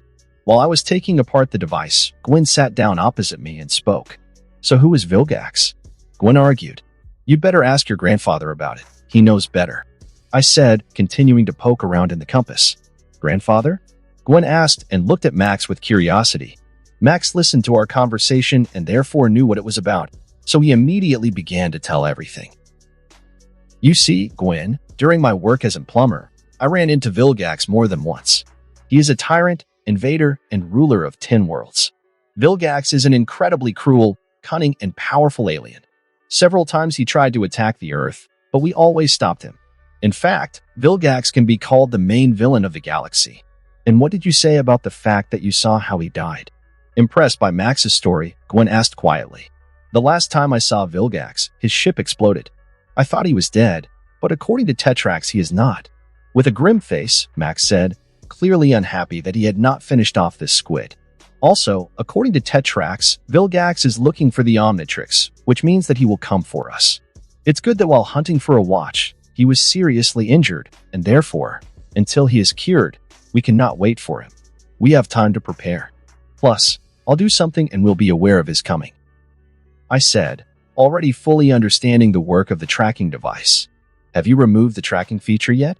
Asked the grandfather. I'm just finishing. Now this method of searching for a clock will not work, and the device itself will inform us if there is one nearby. So we will know if another robot or other mercenaries are sent for us. But all the same, by the blue light that the clock emits during my transformation, they will be able to find us, but only within a radius of 2 kilometers from my location. But now there will be no traces, and my radar will inform us about the guests when they come to Earth. So everything will be fine, I said, pleased with my work. With that finished, I went to the back of the bus and did my combination again, first ditto and then upgrade. Upgrade has soaked into the watch and removed the loophole. To do this, the device itself was really needed. There was a need to know a special trick in order to close the loss of energy correctly and so that no one would know about it. Having finished his work, the upgrade came back and was dispelled. Just at that moment, Grandpa Max caught my attention. Lex, I need you, said the grandfather and stopped the RV. Approaching the driver's seat, through the windshield, I saw 2 trucks lying on the road ahead. Apparently, there was an accident. The bad news is that one of the trucks was carrying propane, so everything is on there, and one of the drivers is also stuck. Realizing what was happening, I did not hesitate to turn into a ghost freak. Having become intangible and invisible, I flew through the glass of the bus and went to the rescue of the stuck driver. Having reached the trucks, I went through the door and got into the cab to the driver, where I took him by the hands and made him also immaterial, carried him out and carried him to the side of the road. The driver himself was in complete shock and only looked around in horror. But he's safe. Having flown up to the fire, I became a heat blast and absorbed all the flame. After that, he became 4 arms and took the trucks and carried them away from the road. While everyone was looking at me in shock, I managed to become invisible to the ghost freak again and return to the bus. By the way, Zay Scare woke up because I already felt the swarming in my head. Looks like he's trying to take control of me. Well, let him try. When my grandfather and Gwen saw that I was back, they just smiled at me and we drove on. While we were driving, I decided to spend a little time on Gwen, so taking my laptop, I turned on some random movie and went to bed with the girl. We lay there for several hours until we arrived at our next destination. It was Sparksville. Grandpa said that he wanted to come here all summer. In fact, there is nothing that great here. It is just a tourist exhibit, the size of a city. It's just a city full of all sorts of stupid records.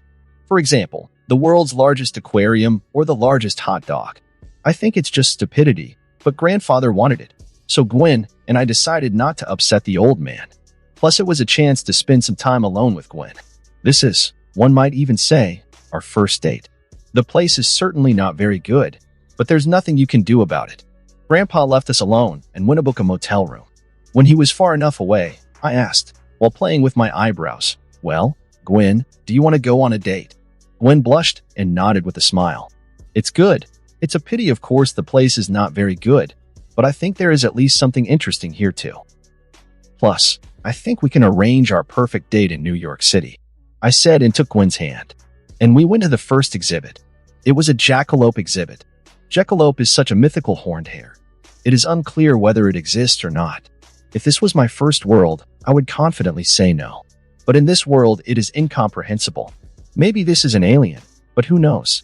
Having handed the tickets to the controller, who was also the mayor of the city, we went inside. The exhibition was clearly fake, as there were only stuffed hares with badly attached deer antlers. In general, nothing interesting. Then we went to the following exhibits. After a couple of hours, we almost finished our tour of the city. Despite my some doubts, Gwen and I were able to have a good time. We took quite a few photos and had a lot of fun. We were now entering the last remaining attraction. It looked like an ordinary barn. Inside, there was just a huge heap of all sorts of signs forbidding you to touch or photograph the exhibit. When we got to the end of the barn, there was a huge banner saying this is. Then the banner was raised and the exhibit itself appeared behind it. It was a giant ball of rubber strips. Gwen was clearly disappointed, and I knew what his secret was. The alien of the Nosodinians race was locked inside. A very nasty aliens. They always love to riot and joke, but the jokes themselves often end in serious injuries. When the mayor left us alone with the rubber ball, Gwen asked, "What is this joke? Were you and me played?" "No, something is wrong here." "Wait a second, I want to check something," I said and went to the ball. Coming close to him, I put my hand on the ball. When I touched it, the omnitrix flashed yellow. The yellow light swept across the globe and then disappeared. This means that the analysis has been completed successfully. Did you find something? Gwen asked curiously. Yes, it looks like some alien is trapped inside the ball. Now, we need to wait for the omnitrix to finish processing, and we will find out everything, I said, pointing to the clock, which was still yellow. 5 minutes later, the omnitrix glowed blue again. Pressing the button, I turned on the omnitrix, after which I began to turn the dial. When I reached the new alien, I saw a silhouette like a battery with arms and legs. It was Buzzshock. I thought so, I said when I noticed that Gwen was already losing her patience. Well, what did you find out? Gwen asked, looking at the omnitrix. The Nosodinian is locked inside. I read about them in the plumber's database. A very common race. They know how to control, absorb, and become electricity. Very unpleasant types, I said, wincing. Maybe we will release him then? Gwen asked with a little pity. No, not worth it. If he escapes, he will destroy the entire city, and we will be to blame. In addition, they do not have a very developed mind. In general, everyone considers them to be pests. So in the ball it will be best for him. Neither he will harm anyone, nor will anyone do anything to him. We can't help you anyway. Let's go to the motel. Grandpa must have been waiting for us, I said and went to the exit. Gwen thought a little, looked at the ball again, and followed me. When we found my grandfather, he was already in our room. The number, however, like the whole city, was strange. All the furniture was bolted to the wall, even the bed. How do we sleep? Okay, does not matter. Since there is no other number, you have to sleep like that. After that, we had dinner at a cafe and went to the side. June 10th, 2010. Tetrax gave me an idea. Namely, make a suit. I don't want everyone to know me by sight. What I don't want to do is become a public hero. If there is a suit with a mask, then I can protect my secret. Plus, if you make a durable suit, it will also be good protection. And of course, most importantly, I will look cool in a suit. Deciding to make my idea a reality, after breakfast, I said, Grandpa, I have something to do. Can I leave for a couple of days? Something serious? Max asked anxiously. No, I just got an idea. I still can't get her out of my head. So I want to go to the lab for a couple of days. I honestly admitted. In general, you are as always, huh? Okay, you can go. But I only give you 2 days. Will you come back before we get to New York? I think yes. Just enough time. Well, I'll go tell Gwen. Good luck, I said and went to Gwen. Be careful, said the grandfather. Goodbye. When I found Gwen, I told her that I would be gone for 2 days. Of course she wanted with me, but I persuaded her to stay with my grandfather. Goodbye gave her a kiss. From this she melted and let me go on all 4 sides. Taking the remains of the Vilgax robot from the bus, I turned into an XLR-8 and rushed off to the laboratory. Arriving at my Lex cave, the first thing I did was turn on the computer and start designing the costume. Morgana helped me with this. My plan is for the suit to be made up of the strongest and lightest metals in the galaxy. The legs, arms, chest, and back will have the strongest protection. I'll make the mask with a visor and of course access to Morgana. I took the visor from the robot Vilgax. It is very good and strong. It only needs to be slightly altered. basically stuffing my glasses into my helmet. The helmet will be the lightest, but this does not detract from its protection. It will also fold like Iron Man helmet. I also added the ability to use energy shields like on spaceships, and not only to protect myself, but also for whoever I want to protect. Energy will come from titanite crystals, which will be crammed into the suit wherever possible. The design itself took me 5 hours. I have now checked all the materials available. I had everything except the special metal I needed to protect my joints and weak spots. This metal is very flexible and tough, but it is incredibly rare in solar system. Fortunately, I know where to get it. Also, there were no special, small cables through which the energy would be redistributed throughout the suit, but they can be bought in the underground city. Before leaving, I launched a special apparatus that will create the details I need. It's kind of like a 3D printer, but much more powerful and advanced. I put it together and improved it myself. Also, I have not forgotten to stock up on titanite for trading. My first stop was in the Bellwood's underground city. As a result, I had to spend 4 hours to find these cables. Then he begged the seller to sell them for another hour. Everyone needs these cables. Although they are not very rare, there is an obvious shortage of them on Earth. I had to pay really big money, but I was still very lucky with Diamond Head, so it cost nothing to me. When I got back to base, I laid down the cables and started up the machine again for the next batch of parts. By this time, the day was already over. June 11th, 2010. My second stop was the Forever Knights warehouse. In fact, I have known for a long time all the hints and bases of this secret organization. Morgana found them, but I could not get to them before, without the omnitrix. And after receiving the watch, there was simply not enough time.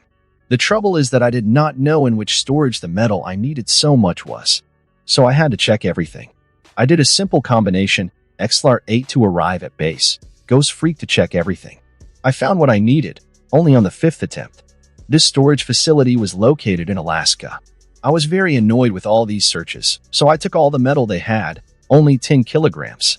Really rare. Despite all my speed, I returned to base only for lunch. All other details were already ready, so I had to deal with the most difficult and important. By remelting metals, I turned into a heat blast, took pieces of metal, melted them with my enormous temperature, until I destroyed all unnecessary impurities. Then from what happened, with the help of telekinesis, he created a super strong and flexible thread. It will go to protect places where solid pieces of metal cannot be used. This lesson took me 5 more hours.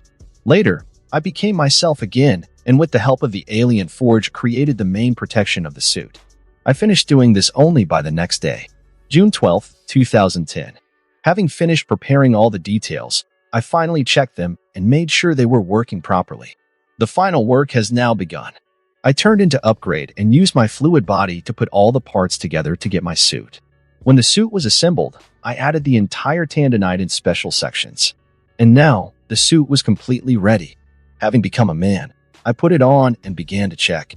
It turned out to be very convenient and lightweight, only 5 kilograms, and his protection is simply divine. It can easily withstand a missile strike, and it will also remain intact. After making sure everything was working, I ordered Morgana to fold her suit. After my signal, the whole suit disappeared and folded into a small backpack, 30 by 30 centimeters. This backpack clings directly to the clothes, after which, through Morgana, I give the order and the suit appears on me. Having finished with everything, I left the base and went to the family. I intentionally left a bug in the RV so that I always know where they are. It was already 11 a.m. "Are you finished?" asked me grandfather when he saw that I was back. "Yes, I did everything," I replied wearily. "And what was that?" Gwen asked curiously. Without saying anything, I ordered Morgana to open the suit. Instantly, I was wearing a white and black metallic superhero suit with glowing blue elements. When creating it, I was inspired by Max Steel's costumes, but mine turned out to be more futuristic and, in my opinion, cooler. "Very cool," Gwen said. "It looks like I'm not the only one who thinks so. Let's talk later. I really want to sleep."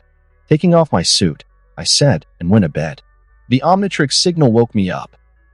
Getting out of bed, I activated the clock and turning the dial noticed a new alien. I don't know why, but the sandbox became available to me. This alien was not featured in the original animated series, but was mentioned once by Ben's son from the future. The main power of the alien, as the name implies, is the creation and management of sand. It is actually a very powerful alien if used wisely.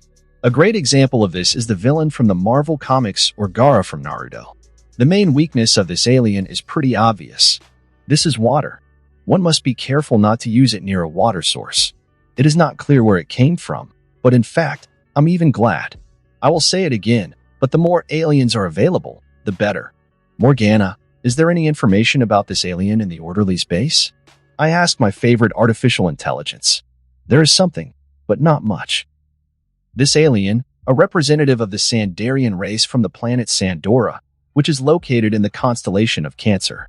The whole planet is one huge desert, with only a small number of oases.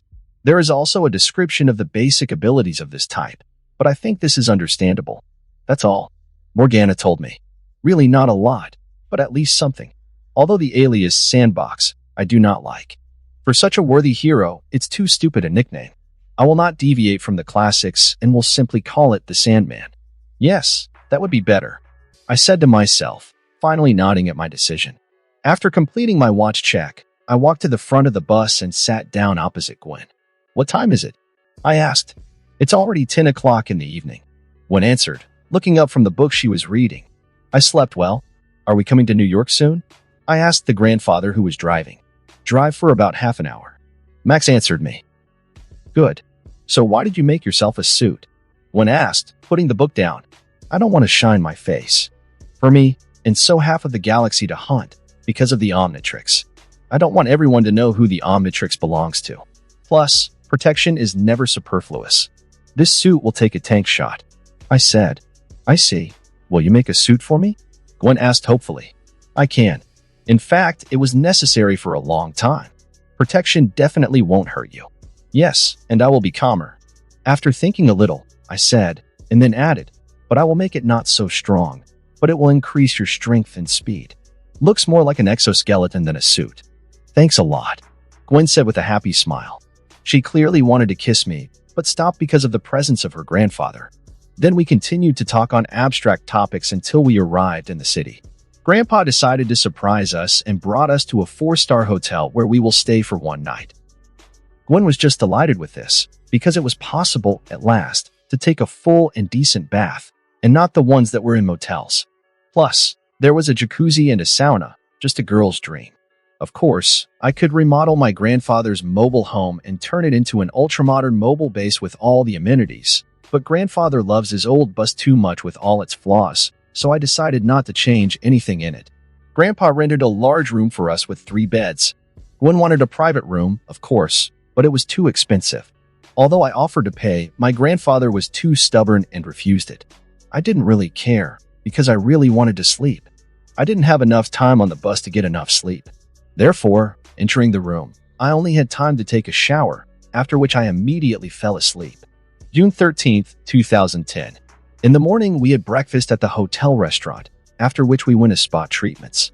In fact, it was very good. As if all the fatigue was removed by hand. I've been very stressed lately about this whole clock story. Of course, I knew everything that was going to happen, but you can never be 100% sure of something. Therefore, I was always waiting for some kind of trick. Also, there is always not enough time to implement your ideas with the omnitrix. But thanks to the spa, I was finally able to relax and let go of my worries. If 10-year-old Ben coped with everything, then I, almost 16-year-old forehead, and even with cheats from the judge of the gods, can definitely handle it. After a well-deserved rest, we went for a walk around the city, went on a couple of excursions, and visited the museum. Generally had a good time. Towards evening, my grandfather, tired of walking, decided to return to the bus, and Gwen and I left alone. Gwen was clearly very happy about that. Well, let's go on a date, as you promised. You still owe me, because you left me for 2 whole days. The first part of Gwen said with a smile, but the second is clearly with a threat. Of course, I will do whatever you want, I said with a smile, and we again went for a walk around the city. First, we ate a couple of hot dogs, then went to Central Park. This time it was more like a date. We even held hands and kissed a couple of times. Hey, look, isn't this an arcade game? Let's go in, said Gwen and dragged me into the arcade, where in the original the main characters met Kevin. Damn it. In fact, I didn't want to go here. I never liked Kevin. Maybe in the future he corrected himself, but as a child he was still that shit. I didn't want to run into him at all and make him my enemy or friend. Let me change history with this, but it's still my world, as Elsa said, and I will do what I want. Well, okay, if meeting Kevin I will stay away from him, and I will never allow it to touch my omnitrix. Will break more? God forbid. I myself have not yet fully figured it out. Having entered the arcade, we started playing slot machines. We've been here for half an hour and I haven't seen anyone like Kevin. Maybe it will carry it all the same. Just as I thought about it, the slot machine I was playing swallowed my tokens. Bastard. I could not resist and hit on the machine. Then a woman's voice rang out from behind me. You're right. There are smelly machines here. Turning around, I saw a beautiful girl of 16. She had long black hair and dark brown eyes. Her figure was just awful.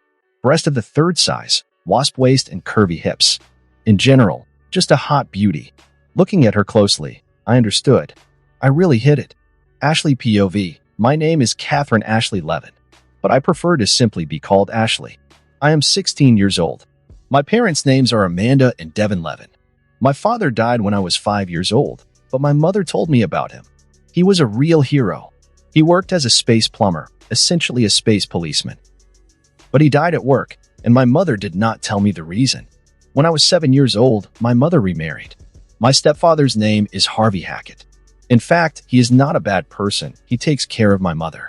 But I don't like him. Although he tried to love me, he failed. Since then, we have had a cold war with him. Despite this, though, he still cared about me.